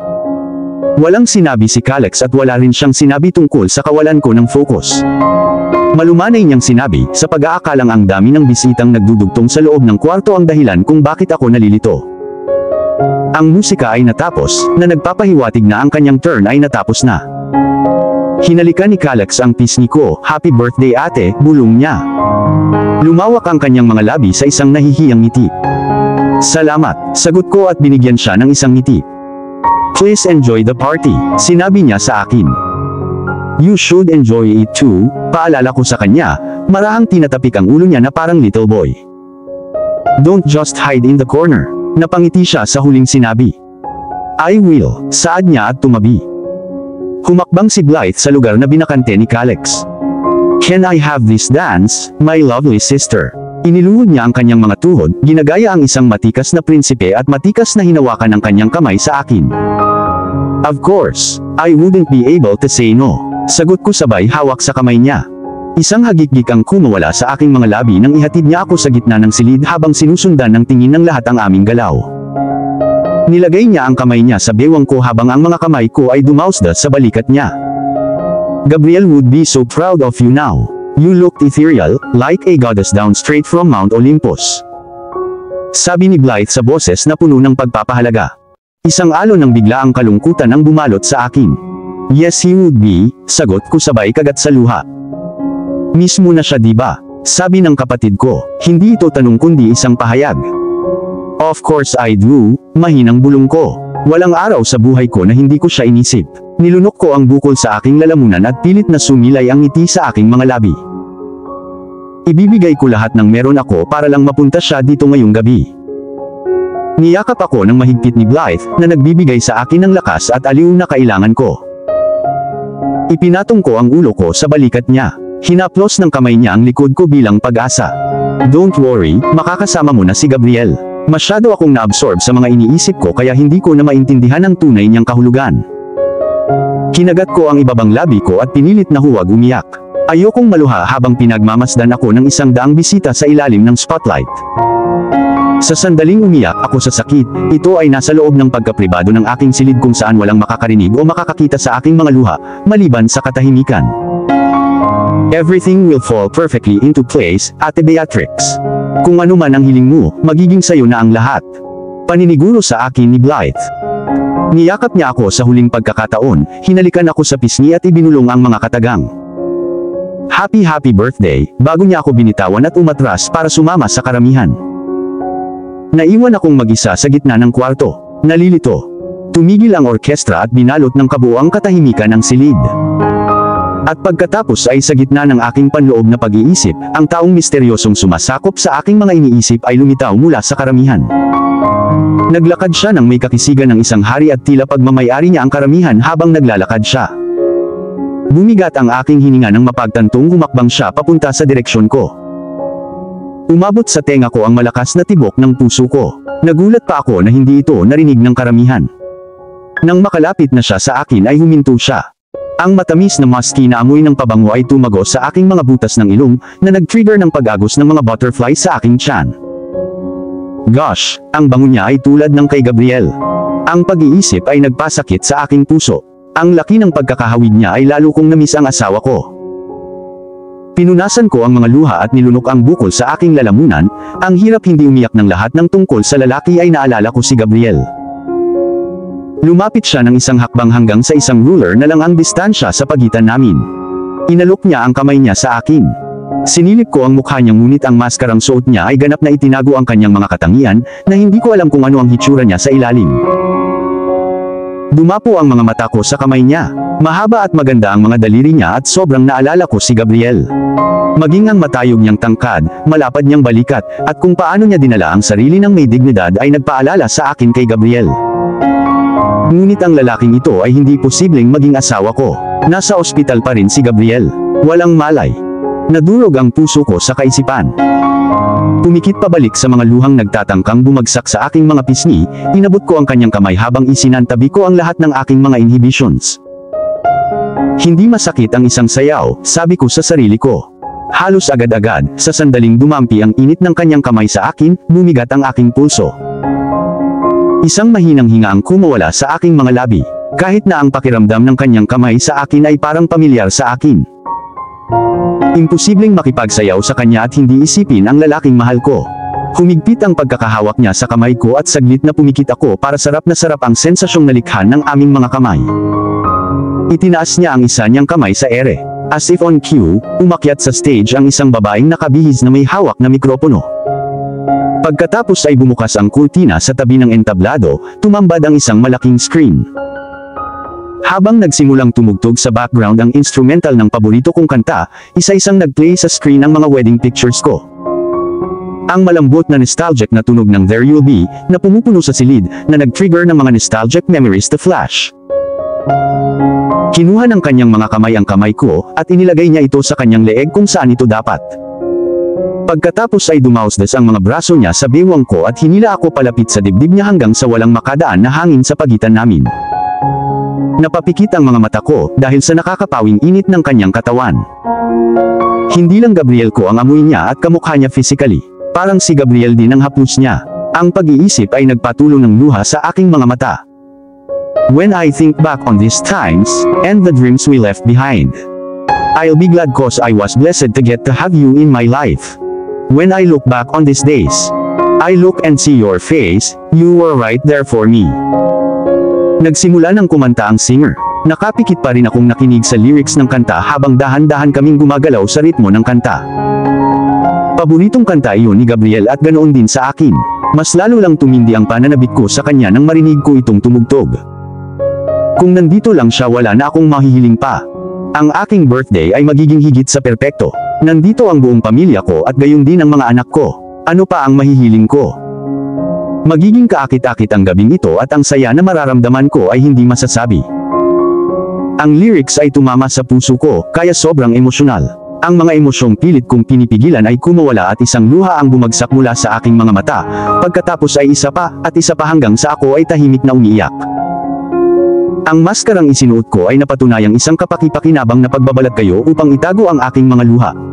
Akala ko matapang ako para itago ang isang malungkot na bahagi ng aking sarili ngayong gabi, ngunit nagkamali ako. It took a single song and a mysterious man to push me into tears. Humigpit ang hawak ng lalaki sa aking baywang bilang tugon na parabang naramdaman niya ang aking inner battle. Hinila niya ako palapit sa init ng kanyang katawan, binigay sa akin ang lahat ng ginhawang maibibigay niya. Hinayaan kong bumaba ang ulo ko sa dibdib niya. Ang musky na pabango niya ay pumupuno sa aking ilong, na tumutulong sa gulo sa loob ko na medyo huminahon. Nakadikit ang tenga ko sa dibdib niya at dinig na dinig ko ang pabagubagong pintig ng puso niya. Kinabahan ba siya? Bakit magiging siya? Tanong ko sa sarili ko na kapareho ng kalagayan ng puso ko. Nagpatuloy ang kanta at nagpatuloy kami sa pagsasayaw. 100 pares ng mga mata ang nakatingin sa amin ngunit pakiramdam ko ay kami lang mag-isa sa loob ng bulwagan. Wala akong ibang marinig maliban sa kanta, at wala akong ibang makita maliban sa kanya. Parang huminto ang universe at tumigil ang pag-ikot ng mundo. Ang tanging bagay na tila mahalaga ay ang sayaw. Dahan-dahang pumunta ang mga daliri niya sa buhok ko. Pagkatapos ay hinaplos niya ang maskarang nakatakip sa mukha ko. Matangkad siya, at tumingala ako sa kanya para makita ko ang mukha niya at malaman kung ano ang nararamdaman niya, pero ang maskarang suot niya ay lubos na itinago ang kanyang ekspresyon. Mas lalong lumalim ang misteryong bumabalot sa kanya, pero mas lalo lang lumalim ang curiosity ko na makilala siya. Nang tanggalin niya ang maskara ko sa mukha ko, hindi na ako tumutol. Sa halip, hinahayaan ko siyang hubarin iyon na parabang inilalantad ko ang aking kaluluwa sa kanya. Marahang pinunasan ng mga daliri niya ang mga luha sa pisngi ko hanggang sa tuluyan na itong matuyo. Sobrang lambing niya kaya gustong umiyak ng puso ko. Natapos ang huling bahagi ng kanta, ngunit patuloy na tumugtog ang instrumental sa background, kaya mas naging emosyonal ang eksena kaysa dati. Happy birthday, Monica! Bumulong siya. Napaawang ang labi ko sa gulat. Ang mga tadhana ba ay naglalaro ng isang praktikal na biro sa akin? Bakit parang kamukha niya ang asawa ko? Ibinuka ko ang aking bibig para magsalita ngunit walang salitang lumabas sa aking mga labi. Sa halip, isang mainit na agos ng luha ang malayang dumaloy sa aking pisngi. Hinaplos niya ng mga daliri niya ang luha ng pisngi ko. Stop crying my love, I'm here. Ang mga salita ay binigkas ng mahina, tulad ng banayad na hangin na humahampas sa aking puso. Ngunit sa halip na pigilin ang pag-iyak ay mas lalong bumuhos ang aking mga luha nang tumama sa akin ang realisasyon. Hinubad niya ang maskara niya, tumambad sa akin ang gwapo niyang mukha. Gabriel, isang hikbi ang lumabas sa labi ko. Nanlalabo ang paningin ko sa dami ng luhang pumapatak. Itinaas ko ang kamay ko para abutin ang mukha niya para tumigil sa kalagitnaan. Totoo ka ba? Kumawala lang ang tanong sa labi ko. Nanginginig na bumagsak ang kamay ko sa tagiliran ko. Hinayaan niyang mahulog ang maskara sa sahig. Kinuha ng mga kamay niya ang kamay ko at dinala iyon sa mukha niya para maramdaman ang init ng pisngi niya. Nandito ako ngayon, hinding-hindi na kita iiwan ulit love, bumulong siya, basang-basa ang mga mata sa hindi tumutulo na luha. Nang hilahin niya ako sa kanyang mga bisig, natunaw ang lahat, pati na ang aking mga pagdududa. Nakakapit ang kamay ko sa leeg niya at ang mga braso niya ay nakapalibot sa bewang ko. Niyakap ako ni Gabriel. Hindi ako makapaniwala. Natupad ang hinihiling ko. Wala na akong mahihiling pa. Lahat ng kailangan ko ay nasa harapan ko na. I missed you my love. Bulong ni Gabriel malapit sa tenga ko. Hinihimas ng mga daliri niya ang gulugod ko pataas at pababa. Walang araw pagkatapos kong magising sa koma na hindi kita naisip. Halos mabaliw ako sa paghihintay sa araw na muli kitang makita. Mariin kong ipinikit ang aking mga mata hanggang sa isang bituin ang bumungad sa aking mga mata. Kung panaginip man ito, ayoko nang magising at ma-realize na wala na siya. Sobrang tagal na naming hiwalay at madudurog ako sa loob kong matutuklasan kung isa pala siyang ilusyon na nilikha ng isip ko para makayanin ang kalungkutan. Akala ko mababaliw din ako kapag dinala ka sa Amerika para sa operasyon mo. I was so afraid that I would never see you again. Ang mga salita ay lumabas sa aking mga labi habang ang mga alaala ng nakamamatay na gabing iyon ay nagbabalik sa aking isipan. Bumalik ang takot, pagkabalisa, at kalungkutan, na nagpapaalala sa akin ng mga gabing walang tulog na iniisip ko kung makakasama ko pa ba siya. Love, malambing niyang sambit, itinaas ang baba ko para makatingin ako ng malalim sa mga mata niya. It's over now, let bygones be bygones. I'm here. I will never leave you again. Never. I love you Monica. I never loved anyone the way I love you. I will continue to love you until our hair turns gray and until we can't walk anymore. Ang kanyang mga daliri ay dumampi sa aking pisngi, dahan-dahan at malambing. Ang malambot na haplos sa aking balat ay nagpakabog ng aking puso sa mga emosyon. Matapos hilahin ang isang kahon sa loob ng bulsa ng kanyang tuxedo, hinila niya ang isang singsing sa loob. Lumuhod sa harapan ko at ibinulong ang mga katagang, "Will you marry me again?" Hindi ako makapaniwala dahil hindi ako makapagsalita. Para sa mas matagal kaysa sa nilalayon, tumayo ako roon na nakabuka ang aking bibig at nakabuka ang aking mga mata. Inaasahan ko ang ilang magagandang bagay na mangyayari ngayong gabi, ngunit ang unexpected marriage proposal na ito ay wala sa listahan. Nangilad ang mga luha sa mata ko. Napakaganda ng sandaling iyon, kaya medyo natagalan ako bago sumagot. Nilinis ko ang aking lalamunan. Sinalubong ng aking mga mata ang kanyang napakagandang asul na mga mata at sumagot ako. Yes, I will marry you. Pinunasan ko ang mga luha sa pisngi ko gamit ang likod ng mga palad ko at inilahad ang kamay ko sa kanya. Isinuot niya ang singsing sa aking ring finger, akmang-akma ito na parang guwantes na maayos. Ang diamond solitaire ay kumikinang ng maganda laban sa napakagandang liwanag ng chandelier.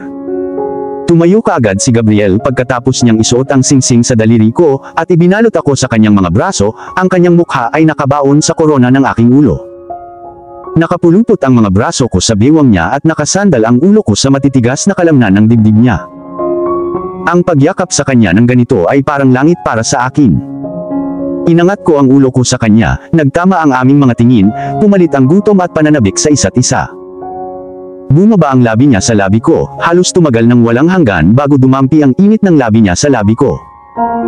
Ang halik ay malambot at mabagal, natutunaw ang aking mga tuhod sa gel-o. Napapikit ang mga mata ko nang kusang kumapit ang mga kamay ko sa leeg niya bilang suporta. Humigpit ang mga braso niya sa bewang ko, hinila ako palapit sa matitigas na kalamnan ng katawan niya. Kahit hangin ay hindi makadaan sa pagitan namin sa sobrang lapit niya sa akin. Saglit na halik lang ang mahalaga. Nawala ang mga tao, ang mga ingay ay natunaw sa malayo at lahat ng iba ay tumigil na umiral. Gumalaw ang mga labi niya sa labi ko na hinihikayat akong tumugon, at sa kabila ng aking pagkamahiyain ay hinalikan ko rin siya ng may parehong pananabik. Nagtagal ang halikan hanggang pareho kaming hingal. Kung hindi dahil sa ingay ng cheers at malakas na palakpakan, mas magtatagal ang halik. Napaungol si Gabriel nang pakawalan niya ang labi ko. I missed you love and I can't get enough of the kiss, but we still have guests to entertain. Let's save it for later. Bulong niya at kinindatan ako.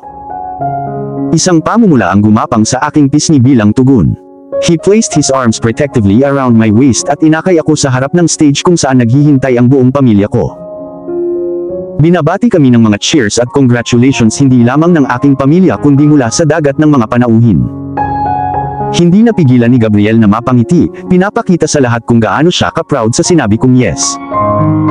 Ako naman ay hindi ko mapigilang mapangiti na parang baliw. Sobrang surreal ng feeling na kasama ko siya sa birthday ko na para akong lumulutang sa ere. Nawala sa isip ko kung ilang kamay ang nahawakan ko at kung gaano karaming halik ang natanggap ko sa pisngi ko. Natitiyak ko pa na wala sa mga bisita ang magtatagal sa aking alaala kapag natapos na ito. Nang tuluyang mawala ang mga taong nakapaligid sa amin, si Lucas Nicolas, ang matalik na kaibigan ni Gabriel ay humakbang papunta sa direksyon namin. Nakasuot siya ng black suit and tie na maganda sa paningin niya. Isang grupo ng mga babae sa bawat sulok ang nakatingin sa kanya. Tinanggal na niya ang maskara niya at nasa kamay niya na ito ngayon. Nakakainis talaga yung maskara, and speaking of it, I wonder kung saan namin iniwan yung sa amin. Malamang nakalagay ito sa sahig. Congratulations Gabriel, sabi ni Lucas, huminto. For the first time, nakita kong ngumiti ang matalik na kaibigan ni Gabriel. Medyo nag-stretch ang muscles sa mukha niya, na nagbibigay sa kanya ng boyish look. Lumingon siya sa akin, lumawak ang ngiti sa labi niya. Congratulations, Monica, idinagdag niya. You will be the best man at our wedding, informed ni Gabriel sa kanya. I gladly accept the privilege, sagot ni Lucas. So kailan ang wedding? I need to prepare the gift in advance. Well, as soon as possible bago pa magbago ang isip ni Monica, sabi ni Gabriel at tumawa si Lucas. Hindi ko maiwasang mapangiti sa nakakaluko niyang biro. Parang maglalakas loob akong magbago ng isip, sabi ng isang bahagi ng ulo ko. Sa gilid ng aking mga mata ay nakita ko si Lady Ravenwood na papunta sa direksyon namin. Nakabalot siya ng off-shoulder beige gown na nagbigay diin sa kanyang matangkad at eleganteng frame. Ang kanyang magagandang kulot ay maluwag na nakasabit sa kanyang mga balikat at binalot nito ang kanyang mukha. She looked good tonight, good is even an understatement. She looked stunning. She'd always been a beautiful woman but tonight she looked ethereal. Sinong mag-aakala na siya ang mother ni Gabriel at lola din ng dalawang lovely children?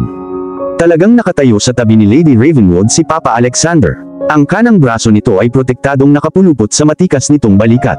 Papa looked equally good on his black tuxedo, sinundan siya ng dalawang mata habang nilalagpasan niya ang mga bisita. Ang dalawa ay mukhang magandang magkasama, halos isang perpektong mag-asawa. Bagamat hindi pa inaanunsyo ni na Papa at Lady Ravenwood ang kanilang katayuan, halatang tinamaan sila sa isa't isa. First love never dies after all. Biglang tumahimik sina Lucas at Gabriel. Paglingon ko sa kanila, nakita kong nakatingin sila sa papalapit na couple. Pero hindi kina Papa at Lady Ravenwood si Gabriel nakatingin. Si Vienna ang nahihiyang nagtatago sa likod ng kanyang ina kung saan napako ang kanyang tingin. Napaawang ang labi ko sa gulat. Hindi ko siya nakita nung una at ilang sandali pa ay napagtanto ko na nandoon siya. Vienna, ang salitang lumabas sa mga labi ni Gabriel. Nanlalaki at umaambo ng mga mata niya. Humakbang siya pero tumigil na parang biglang nagbago ang isip. Huminga siya ng malalim habang hinihintay ang tatlo na makarating sa amin. Umabot ang mga kamay ko sa braso niya, sinusubukang bigyan siya ng comfort sa pamamagitan ng malambot na paghaplos ng mga daliri ko sa balat niya. Nanatiling nakalok ang tingin niya kay Vienna. Ang kanyang malalim na asul na mga mata ay kumikislap sa mga luha. Kitang-kita ko nang may iba't ibang emosyon na umiikot sa kanilang paligid. Kumabog ang puso ko sa loob ng dibdib ko. Yung eksenang gusto ko ding umiyak. Naantig ang puso ko sa panunood ng reunion ni Gabriel at Vienna. It's been a long 3 years, or was it 4, mula noong huling beses siyang nakita ni Gabriel. Nagulat pa rin siya nang makita siya ngayon. Iyan ang eksaktong naramdaman ko sa unang pagkakataon na itinuon ko ang aking mga mata sa aking daughter. Nang akala ko ay magtatagal na ito, narating ni na Lady Ravenwood at Papa ang aming lugar. Si Vienna ay nanatiling nakatago sa likod ng ina ni Gabriel, ngunit ang kanyang dilat at hindi kumukurap na mga mata ay nanatiling nakadikit kay Gabriel na para bang sinusubukan niyang malaman kung ito nga ba ang kanyang ama. Come here, Vienna. Nagsalita si Gabriel, basag ang boses. Tumikhim siya at napalunok. Tumayo si Vienna sa kanyang lugar, ang kanyang katangi-tanging asul na mga mata, isang perpektong replika ng kanyang ama, kumurap-kurap sa mga luha. Daddy is here, baby, idinagdag niya. Sa pagkakataong ito ay bumagsak ang luha sa kanyang pisngi. Daddy, sabi ni Vienna, ang mga salita ay parang isang tanong kaysa isang pahayag. For a split second she remained silent na parang nag-iisip ng mga salita. Napabuntong hininga ako habang hinihintay ang isasagot niya. Nabalot ng nakakabinging katahimikan ang silid. Maging ang orkestra ay tumigil sa pagtugtog. Papalapit ng papalapit si Vienna. Nang makalapit na siya kay Gabriel, huminto siya at tumingala sa kanya. Nanlaki ang mga mata niya habang lumalapit ito sa mukha niya. Daddy, muli siyang nagsalita ngunit sa pagkakataong ito ay hindi na ito tanong. Iyon ay isang salitang binibigkas ng walang bahid ng pagdududa. Tinawid niya ang distansya sa pagitan nila at tumalon sa mga bisig ni Gabriel. Humihikbi. Nawalan ako ng kontrol sa aking emosyon at isang hikbi ang lumabas sa aking mga labi. Isang estatwa lang ang walang mararamdaman habang pinapanood ang eksena. Pinunasan ko ang aking mga luha gamit ang likod ng aking mga daliri ngunit ang mga luha ay hindi tumitigil sa pagpatak. Tumigil ako sa pagpupunas sa kanila at patuloy na tumingin sa kanila nang may kahangahangang pakiramdam sa aking puso. Niyakap ni Gabriel si Vienna nang mahigpit na nakapikit. Bumagsak ang mga luha sa kinis ng kanyang pisngi. Ang mga emosyong umiikot sa loob ko ay nagpasikip ng dibdib ko na halos hindi ako makahinga. Ang tagal naming hinintay ni Gabriel na dumating ang sandaling ito. Nang akala namin ay namatay si Vienna noong gabing iyon sa aksidente sa sasakyan, nawalan na kami ng pag-asa na makita siyang muli. But God is good, He let my daughter live so we could have her with us and be a whole family again. At ngayon ay dahan-dahang nagaganap ang pinakahihintay na reunion ni na Gabriel at Vienna, halos hindi ako makapaniwala sa sarili ko. Kung panaginip man ito, ayoko nang magising. Mas gugustuhin ko pang mamatay kaysa malaman na panaginip lang pala ang lahat. Ngumuso ako at pinunasan ang mga mata ko, gamit ang likod ng mga palad ko para ay clear ang malabo kong paningin. At nang sa wakas ay lumipat ang aking mga mata sa karamihan, tumagal ako ng ilang sandali upang mapagtantong lahat ay umiiyak din. Ang aking buong pamilya at ang mga bisita ay nagpupunas ng luha sa kanilang mga mata. Lahat ng nangyari sa amin ay nasa balita at alam ng bawat kaluluwa sa loob ng kwarto ang hirap na pinagdaanan namin dahil sa pamilya ni Gabriel. Ang aming kwento ay umantig sa kanilang mga puso, at ngayon sila ay masaya na ibahagi ang magandang sandali na ito sa amin. Pinunasan ni Gabriel ang mga luha sa mukha ni Vienna gamit ang kanyang mga kamay. Tumingin siya ng malalim sa mga mata nito at sinimulang haplusin ang mukha niya. Hinding-hindi napapayag si Daddy na kunin ka muli sa amin. Nangako ito at ginawaran siya ng malambot na halik sa noo. Sa wakas ay tinawid ko ang maliit na distansya na naghihiwalay sa amin at sumama sa kanila. Hinila ako ni Gabriel sa braso niya at niyakap kaming dalawa. Sandaling kumawala ako sa pagkakahawak ni Gabriel nang makita ko si Elisa sa karamihan. Hawak niya si Faith sa kanyang mga bisig.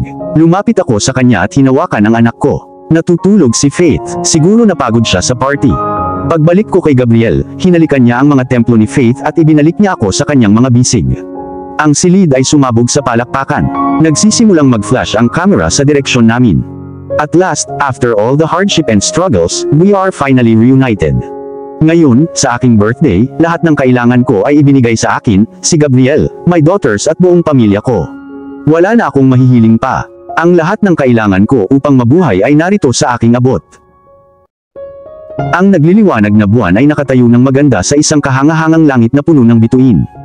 Ang malambot na hangin mula sa hardin ay humahaplos sa aking balat ngunit hindi ko naramdaman ang lamig. Ang init ng brasong nakapulupot sa bewang ko ang nagbigay ng init na kailangan ko. Napakaganda ng hardin sa ilalim ng maputlang liwanag ng buwan. Ito ay tila isang eksena na diretsyo sa isang painting. Bukod sa paminsan-minsang ingay ng mga nocturnal insects at ingay ng pananahimik na boses mula sa malayo, payapa ang hardin. Pagkatapos ng walang katapusang pagbati mula sa masayang panauhin, kami ni Ace ay nakalusot palabas ng hardin nang hindi napansin para sa isang solong oras na magkasama. Nilalamig ka ba, love? Bulong niya sa tenga ko, tumakas ang mga iniisip ko. Ang init ng labi niya sa balat ko ay nagpadala ng kiliti sa buong katawan ko. Hindi ako nilalamig, love, sagot ko at humarap sa kanya. Ang mga braso ko na parabang may sariling isip ang nakapaligid sa kanyang leeg. Bilang pagganti, yumakap ang mga braso niya sa bewang ko at hinila ako palapit sa katawan niya hanggang sa madikit ang katawan ko sa katawan niya na kahit hangin ay hindi makadaan sa pagitan namin. Ngumiti siya. Ito ay isang matamis, mapang-akit na ngiti na agad na nagpatunaw sa aking mga tuhod at naging jello.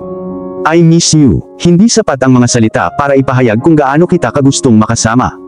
Binibigkas niya ang mga salita ng may labis na pagmamahal at lambing na nakita kong naninikip ang dibdib ko sa tuwa. Ang mga pol ng kanyang katangi-tanging asul na mga mata ay kumikinang. Para siyang isang demigod sa sandaling ito habang ang maputlang liwanag ng buwan ay nagliliwanag sa kanyang mukha na nagbibigay sa kanya ng isang misteryoso ngunit nakakaakit na hitsura. Ilang saglit ay pumikit ang mga mata ko. Ninanamnam ang mapayapang kalangitan sa gabi habang nakayakap siya sa akin. Paulit-ulit kong inisip ang parehong eksaktong eksena sa aking isipan. Hindi ko naisip na mangyayari ito ngayon. At ngayon ay nagaganap na, ang puso ko ay patuloy na tumibok ng hindi maayos sa loob ng aking dibdib.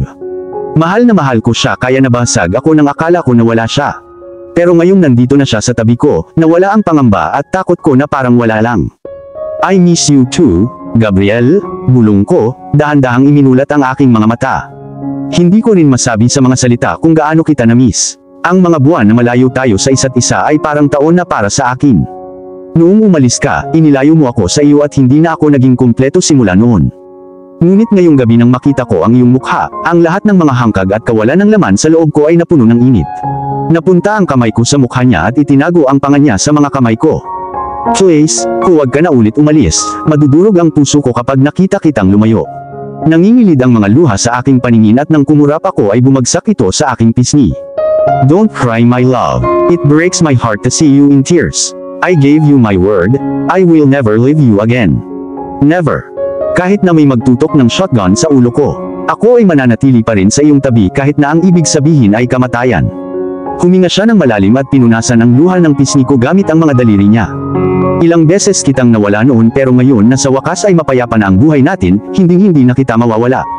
I love you love, mahal na mahal kita kaya kung pipiliin ko kung mahal kita o huminga, gagamitin ko ang huling hininga ko para sabihin mahal kita. Mas hinigpitan niya pa ang pagkakayakap niya sa akin. Ang init ng kanyang katawan na nakadikit sa akin ay nagbigay sa akin ng kaginhawahan at pakiramdam ng kapayapaan sa loob. Saglit na tumigil ang mundo sa paggalaw. Lahat ng tao sa paligid namin ay naglaho sa ibang dimensyon. Kaming dalawa lang. Nang angkinin ng labi niya ang labi ko, kumawala ang mga emosyong pilit kong pinipigilan. Isang ungol ang kumawala sa aking labi. Nakakapit ang mga kamay ko sa leeg niya bilang suporta. Parang pansit ang tuhod ko, kung hindi ko siya hawak ay nasubsob na muna ako sa sementadong simento gamit ang puwitan. Ginalaw ko ang labi ko sa sariling ritmo niya. Mabagal ang galaw niya pero parang tumakbo ako ng milya-milya sa sobrang bilis ng tibok ng puso ko sa loob ng dibdib ko. Ang pintig ng puso niya, halos naririnig ko na rin at pabago-bago ang pagtibok tulad ng sa akin. The more we kissed the more thirsty and greedy I became. Hindi lang ako makontento sa halik na binawian ako ng ilang buwan. Nang tuluyan na niya akong bitawan, napabuntong hininga ako at ganoon din siya. Kahit na sinusubukan kong habulin ang aking hininga, I'm perfectly fulfilled inside. Isinandal ko ang ulo ko sa dibdib niya na may kontentong buntong hininga. Kaya kong magpalipas ng gabi sa kanya ng ganito at hindi man lang makaramdam ng pagod. Basta kasama ko siya parang heaven na sa akin. Love, tawag niya matapos ang sandaling katahimikan. Yes, inaantok kong ungol sa dibdib niya. Ang matamis na amoy ng pabango na nakakapit sa kanyang tela ay tumago sa aking butas ng ilong at ito ay nagpapaantok sa akin. When you blow out your candle, what did you wish? Tanong niya sabay haplos sa buhok ko gamit ang mga palad niya. Ang tanong na agad na nagpangiti sa labi ko. Tumingala ako sa kanya na may mga matang kumikislap sa saya. Ano sa tingin mo ang hinihiling ko? Binato ko siya sa parehong tanong niya sa akin. A successful career. Umiling ako. The safety and abundance of the family. Secondary wish ko lang yan. Siya ay napabuntong hininga. I gave up. So tell me what did you wish for? Nais kong magkaroon ng isang anak na lalaki, sabi ko sa kanya. Nanlaki ang mata niya. Isang malawak na ngiti ang sumilay sa kanyang mga labi. May namumuong luha sa gilid ng kanyang mga mata. Gusto ko rin ng anak na lalaki. Bulong niya, nilamon ng saya. Ipinulupot niya ako sa kanyang mga braso at ibinaon ang kanyang mukha sa aking buhok, nalalanghap ang bango ng paborito kong shampoo. Let's make a son tonight, love. Nag-alok siya. I would love to, sumagot ako. Humagalpak ng tawa si Gabriel. Good morning, sleepyhead. Oras na para gumising. Isang nakapapawi na boses ang bumulong sa aking tainga, na nagpagising sa akin mula sa isang mapayapang pagkakatulog. Umuungol, tumalikod ako kung saan nanggagaling ang boses at ibinaon ang ulo ko sa unan. Mommy, wake up! Isa pang matamis na boses ang bumulong sa kabilang tenga ko.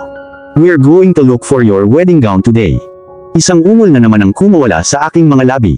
Bahagyang bumukas ang mga mata ko, pero napapikit ulit ako dahil sa nakakasilaw na liwanag na tumatagos sa nakabukas na Venetian blinds. Later honey, give mommy another 20 minutes please. I promise to get up and prepare for our appointment. Inaantok kong ungol, umaasang aalis na sila. Nagkaroon ng mahabang paghinto, bumaha sa akin ang kaginhawahan ng walang tunog ng protesta na nagmumula sa kanila. Buntong hininga sa kasiyahan, ibinaon ko ang mukha ko sa unan para mabawi ang tulog na nawala kagabi. Kasalanan ni Gabriel kung bakit hanggang ngayon hindi pa ako bumangon. Nagpalipas kami ng gabing nakahandusay sa kama, making love, at sinusubukang bumawi sa mga sandaling nawala sa amin.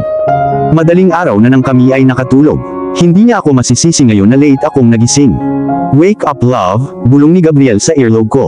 Ang mainit niyang hininga ay nagpakiliti sa aking tenga. 5 minutes, bulong ko. Tumawa siya at ibinaon ang ilong niya sa leeg ko. Kapag hindi ka nagising, hahanap ako ng ibang paraan para bumangon ka. Tinukso niya ako at walang babalang kinikiliti ng mga daliri niya ang kilikili ko. Nanlaki ang mata ko, isang sigaw ang lumabas sa labi ko. Gabriel. Humagikik si Vienna habang pinagmamasdan akong bumangon sa kama, kumuha ng unan at ibinato kay Gabriel. Walang tigil na nanginginig ang mga balikat niya sa kakatawa habang nakatingin sa akin. Nasalo niya ang unan bago pa ito matamaan sa ulo at itinabi niya yun sa hindi ko maabot. You overslept, love, sabi niya sabay turo sa wall clock. Sinundan ng mata ko ang kamay niya at nakita ang oras. Pasado 10:00 na. Nanlaki ang mga mata ko nang tumama sa akin ang realization. Sobra akong nakatulog. Dali-dali akong bumangon sa higaan at humakbang sa aking paanan. Nawala ang huling baga ng antok. Para sa isang split seconds ako ay ganap na gising. Oh, jeez, bulong ko habang kumukuha ng bagong tuwalya sa cabinet. Maghahanda ako sa loob ng 10 minuto. Sabi ko sa kanila at nagmamadaling pumasok sa banyo at naligo ng mabilis. Paglabas ko sa banyo ay nakababa na sina Gabriel, Vienna, at Faith. Isinuot ko ang mga unang bagay na kinuha ng aking mga daliri sa loob ng closet at isinuot ito. Isa itong maroon knitted dress. Pinaresan ko ito ng black na flat sandals. Dahil nagmamadali ako, hindi na ako nag-abalang itali ang buhok ko. Pagkatapos mag-brush ng aking buhok sa pagsuko, hinayaan ko itong malayang mahulog sa likod ko na parang cape at bumaba. Doon sa mesa sa kusina naghihintay si Gabriel. Nasa hardin si Faith, dinala siya ni Elisa sa paglalakad. Kasama rin niya si Vienna. Paliwanag niya nang umupo ako sa tabi niya. Kumain na ba ng almusal si Vienna? Itinanong ko, nagsalubong ang mga kilay. Hinayaan ko muna siyang kumain bago siya pinayagang pumunta sa garden. Nawala ang pag-aalala ko, pagkatapos ay napalitan ito ng ngiti. Nagugutom ako, sabi ko. Pinagmasdan ng aking tingin ang mga pagkain nakalagay sa ibabaw ng mahabang mesa. Tumagos sa aking ilong ang mabangong amoy ng pagkain. Lalong tumindi ang pagkagutom ko. At ganoon din ako, sagot niya. Sabay kaming kumain ng tahimik. Ang kasama ko lang siya sa kusina habang sabay kaming kumakain ay heaven na para sa akin. Isa ito sa mga simpleng kasiyahan ko sa buhay. Mukhang bagay sa iyo ang knitted dress na iyan, sabi niya pagkatapos ng almusal niya. Kumalat ang init sa pisngi ko. Salamat, nahihiyang sabi ko, iyon ang una kong nahawakan sa loob ng closet. Nagmamadali ako at napagpasyahan kong isuot ito nang hindi iniisip ang hitsura ko. Natawa siya at nang gawin niya ay lumukot ang mga mata niya sa sulok. I bet you look good in whatever you decide to wear, sinabi niya. Namula ang pisngi ko sa sobrang papuri. Bago pa ako makapagsalita, umalis na siya sa upuan niya at hinawakan ang kamay ko. Shall we go? Tumango ako at kinuha ang kamay niya. Hinalikan niya ako sa pisngi bago kami nagmarcha papunta sa pinto. Mommy, can we go to the mall and buy some books after we finish picking your wedding gown?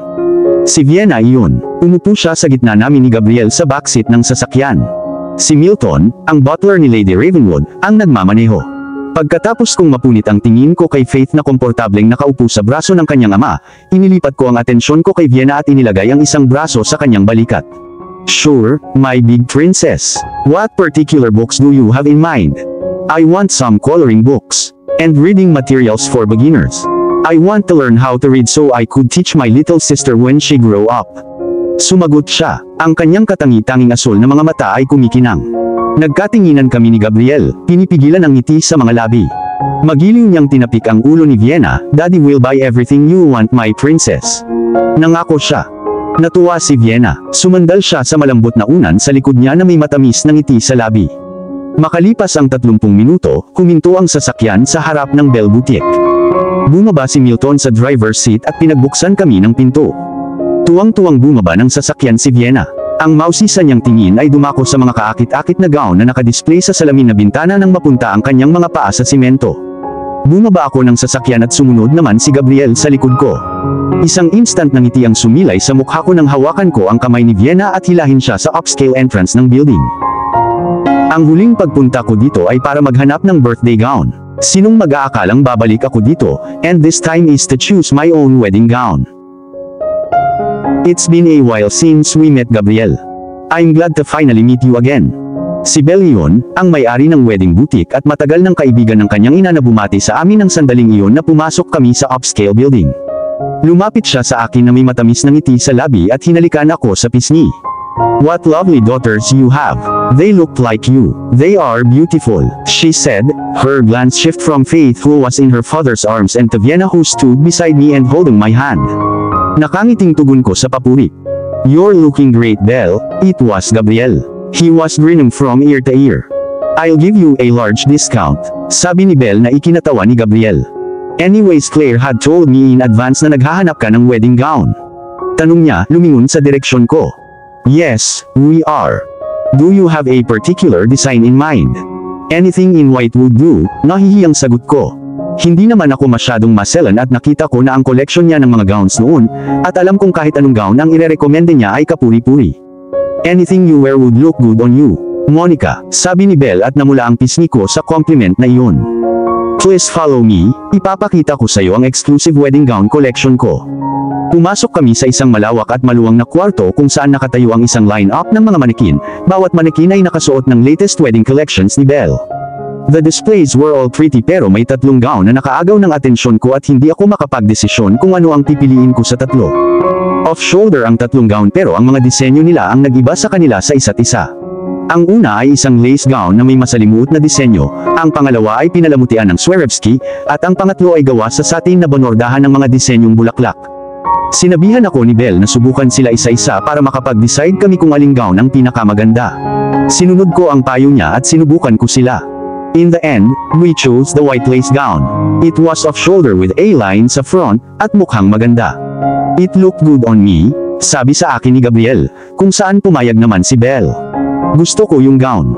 It was simple yet chic and it was not heavy like the other two so I decided na it will be my wedding gown. Pagkatapos ng appointment sa boutique, sa sabik na hiling ni Vienna ay pumasok kami sa mall kung saan kami kumain ng lunch sa isang restaurant. Nang matapos kami, pumunta kami sa bookstore para bumili ng books para kay Vienna. I was holding Faith into my arms while Gabriel ushered Vienna to the section where the children's book located. Hindi ko maiwasang mapangiti habang pinagmamasdan silang paalis. Ang puso ko ay nababalot ng makitang father and daughter bond sa pagitan nila. Pagkatapos nilang pumili ng books na gusto ni Vienna, binayaran ito ni Gabriel sa counter at pagkatapos ay nagpasya kaming umuwi.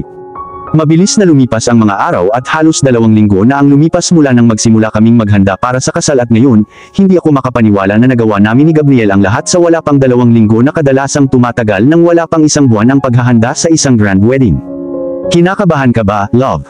It was Gabriel asking behind me habang nakaupo ako sa bench sa labas ng garden. Tumingin ako sa kanya at ngumiti.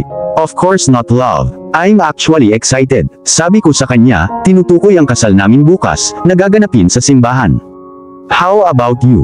Ngumisi si Gabriel. Sa totoo lang kinakabahan ako. Sabi niya na ikinagulat ko. Inukupan niya ang espasyo sa tabi ko at kinuha ang kamay ko at ibinalot sa malalaki niyang kamay. Why would you be? Itinanong ko, Mausisa. Natatakot akong magbago ang isip mo. Sincerity niyang sabi. Tatawa na sana ako sa sinabi niya kung hindi siya seryoso. Tumawa ako pabalik at tumikhim. Hindi na magbabago ang isip ko, love, sinisiguro ko sa kanya. Kung gayon natatakot ako na magising ako bukas, at mapagtanto ko na ang lahat ng ito ay panaginip lamang.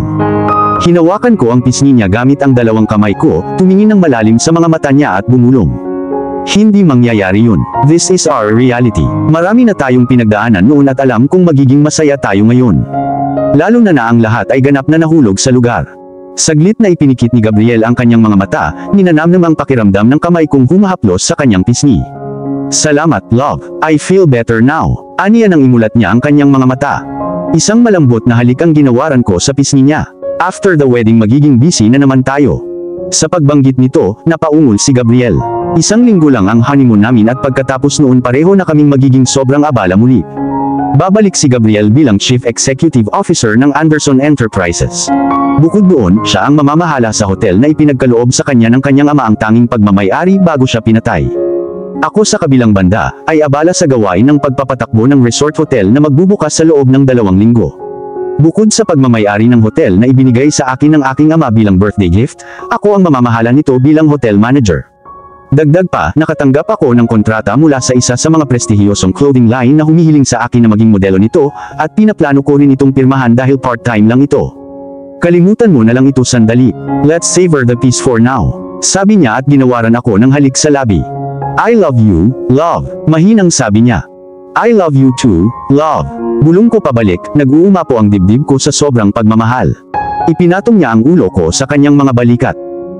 Ang kanyang mga bisig ay pumuligid sa aking baywang at sa matalik na posisyon na iyon, pinagmasdan namin ang nakamamanghang maputlang kulay orange na kumalat sa kalangitan habang papababa ang araw mula sa abot tanaw. Sa wakas, pagkatapos ng mahabang paikot-ikot na daan na puno ng mga sakit sa puso, dalamhati, luha, at sakripisyo, sa wakas ay natagpuan namin ang aming happy ending. Napatitig ako sa babaeng katapat ko sa full-length mirror na may malalapad at hindi kumikislap na mga mata. Napaawang ang labi ko sa gulat nang dumaan ang mga mata ko sa refleksyon ko. Halos hindi ko na makilala ang sarili ko. Napakaganda ng ginawa ng tagapag-ayos ng buhok at ng makeup artist. Huminga ako ng malalim, tumingin ulit ako sa refleksyon ko at lumabas ng pinto. Paglabas ko ay naghihintay na si Lady Ravenwood sa labas. Pagkalabas ko ng pinto ay tumingin siya sa akin at ngumiti. Isang kislap ng luha ang nangingilid sa kanyang mga mata habang inaabot niya sa akin ang isang bouquet ng sariwang puting rosas. You look breathtaking. Bulalas niya habang nagwawalis ang kanyang tingin mula sa magandang puting lace gown sa kapaakyat sa mukha ko. Thank you, Lady Ravenwood. You looked stunning too. Ibinalik ko ang papuri habang ang aking paghangang tingin ay dumampi sa pink na gown na suot niya. Niyakap niya ako ng mahigpit at hinalikan sa pisngi. I'm so happy na magkasama kayo ulit ni Gabriel pagkatapos ng lahat ng nangyari sa inyong dalawa. She said the words with so much warmth and affection that my eyes watered with tears, but since I don't want to ruin my makeup, I beat back the tears and hugged her tight like the way a daughter would hug her own mother. I'm so happy too, Mama. It became possible because you've been very supportive of the two of us. Nang matapos ang yakap ay nagpuna si Lady Ravenwood ng panyo sa gilid ng kanyang mga mata. We must go before our tears ruin our look. You must be the most beautiful woman in the church today. Walang dudang ako ang magiging pinakamagandang babae ngayon, sa mata ni Gabriel. Ang pagbanggit ng aking asawa ay nag-uumapo sa aking dibdib sa sarap. Iyon ay isang garantiya. Sumang-ayon siya. Naghihintay na ang lahat sa simbahan. Kailangan nating pumunta bago pa isipin ng groom na nagbago ang isip mo, biro ni Lady Ravenwood at hindi ko maiwasang mapangiti. Hinawakan niya ang kamay ko at sabay kaming naglakad papunta sa pinto. Huminto ang bridal car sa harap ng simbahan. Binuksan ko ang pinto at lumabas ng sasakyan. The moment na tumuntong sa red carpet ang high-heeled shoes ko, sinalubong ako ng cheering crowd. Medyo lumukso ang puso ko nang dumapo ang tingin ko sa mga eleganteng entrance ng simbahan. For the first time since I woke up this morning, bumibilis ang pulso ko at bumilis ang tibok ng puso ko. Kinailangan ko ng malaking kontrol sa sarili upang hindi magmarcha sa aisle at hilingin sa pari na simulan agad ang kasal. Huminga ako ng malalim at nakakakalma. Hindi naman ito ang unang beses na ikakasal ako, sabi ko sa sarili ko, kaya hindi ko na kailangan maramdaman na first-time bride. Pero kahit na hindi ito ang aking first wedding, ito ang wedding kung saan ang aking buong pamilya ay nandyan para sa akin sa pinakaunang pagkakataon. Nagkalat sa hangin ang aking pag-alagala nang lumapit sa akin si Papa at niyakap ako ng mainit na yakap. Papa, bulong ko, namumugto ang mga mata ko sa nagbabadyang luha. I'm happy that my daughter is getting married again to the man she loves. Sabi niya at napahikbi ako. I love you my daughter. Pagkasabi niya ng mga salita, hinalikan niya ako sa pisngi. I love you too Papa, sabi ko sa kanya. Pinunasan niya ang mga luha sa gilid ng mata ko. Let's go inside the church before your overexcited husband finally decides to march here and pick you up instead. Inilagay niya ang aking mga kamay na may guwantes sa kanyang mga braso, at sama-sama kaming nagmarcha patungo sa pintuan ng simbahan. Napuno ng masarap na tunog ng piano ang buong lugar at bumukas ang malaking pinto ng mahogany. Dumapo ang hinahanap kong tingin sa dulong bahagi ng aisle kung saan naghihintay ang groom ko. Naglakad ako sa aisle na parang nakalutang ako sa hangin. Hindi ko alam na magiging ganito ako kasaya. Hindi ko namamalayan, may luhang tumulo sa pisngi ko. Nakaupo sa isa sa mga bench sina Elisa at Ethan, proud na nakatitig sa akin. Hawak-hawak ni Elisa ang aking pinakamamahal na baby sa kanyang mga bisig. Sa kabilang bench ay nakita ko ang aking mga kapatid na lalaki, lahat ay nakasuot ng black suit and tie. Nakangiti sila habang nilalagpasan ko sila. Tapos si Vienna sa maganda niyang pink gown. May hawak siyang basket sa kamay niya as one of my flower girls. Sa likod niya, nakatayo si Lola Melissa na parang elegant queen in a matching pink gown gaya ni Vienna. Sa tabi ng aking lola, tumayo si Mama Claire, nagdadamdam ng panyo sa gilid ng kanyang mga mata. Nandoon din sina Madam Stella, Belle, Marcos, at halos karamihan ng mga taong kilala ko. Alagaan mong mabuti ang anak ko, sabi ni Papa kay Gabriel habang iniaabot ako sa groom ko nang makarating kami sa pinakadulo ng carpeted aisle. Talagang aalagaan ko po siya ng mabuti hanggang sa araw na mamatay ako. Aniya nang hindi inaalis ang tingin sa akin at inabot ang kamay ko. Sabay kaming nagmarcha papunta sa altar. Nagpatuloy ang wedding ceremony at sa lahat ng oras, pakiramdam ko ay lumulutang ako sa hangin. Ang seremonya ay nangyari ng napakabilis sa susunod na bagay na alam kong nagpapalitan kami ng aming mga panata. Monica, I give you this ring as a sign of my love and devotion, wear it with love and joy, as this ring has no end, neither shall my love for you. I promise to never forget this one in a lifetime love. And to always know in the deepest part of my soul that no matter what challenges we may encounter we will always find out way back to each other. Isinuot ni Gabriel ang singsing sa daliri ko. Malayang tumulo ang luha sa pisngi ko habang ginagawa niya iyon. Gabriel, please take this ring as a sign of my eternal love. I promise to love you in good times and in bad when life seems easy and when it seems hard. I promise to cherish you and respect you. May our days be long and may they be seasoned with faith, love, understanding and respect forever and ever. Isinuot ko ang singsing sa daliri niya, at nang iangat ko ang ulo ko sa kanya ay nakita kong tumulo ang luha niya. The priest announced us husband and wife. At nang sabihin niya ang salitang you make his the bride, inangat ni Gabriel ang belo ko, at dahan-dahang lumapat ang labi niya sa labi ko. Together, we sealed the promise of a lifetime of love together. At last, we finally found not our happy ending, but our happy beginning. At dito na po, nagtatapos ang kwentong pag-ibig ni Monica at Gabriel. Gaano man katagal, ang tunay na pag-ibig ay laging sulit ang paghihintay. Ang tunay na pag-ibig ay hindi sumusuko. Napakaraming bagay ang buhay, at gaano man karaming mga tagumpay, may mga pagsubok na iiral at malalampasan natin ito. Basta maging malakas, at magtitiwala sa taas at sa sarili mo. At lagi po nating tandaan, at sa tamang panahon, may isang taong magpapatunay sa iyo kung bakit ka para sa kanya. At kung bakit hindi ka para sa iba. Sana po ay may nakuha kayong aral at inspirasyon sa kanilang pag-iibigan. At muli po ay samahan at suportahan niyo po ako sa mga kwentong pag-ibig na ibabahagi ko sa inyo. Maraming salamat po. God bless at ingat po tayong lahat.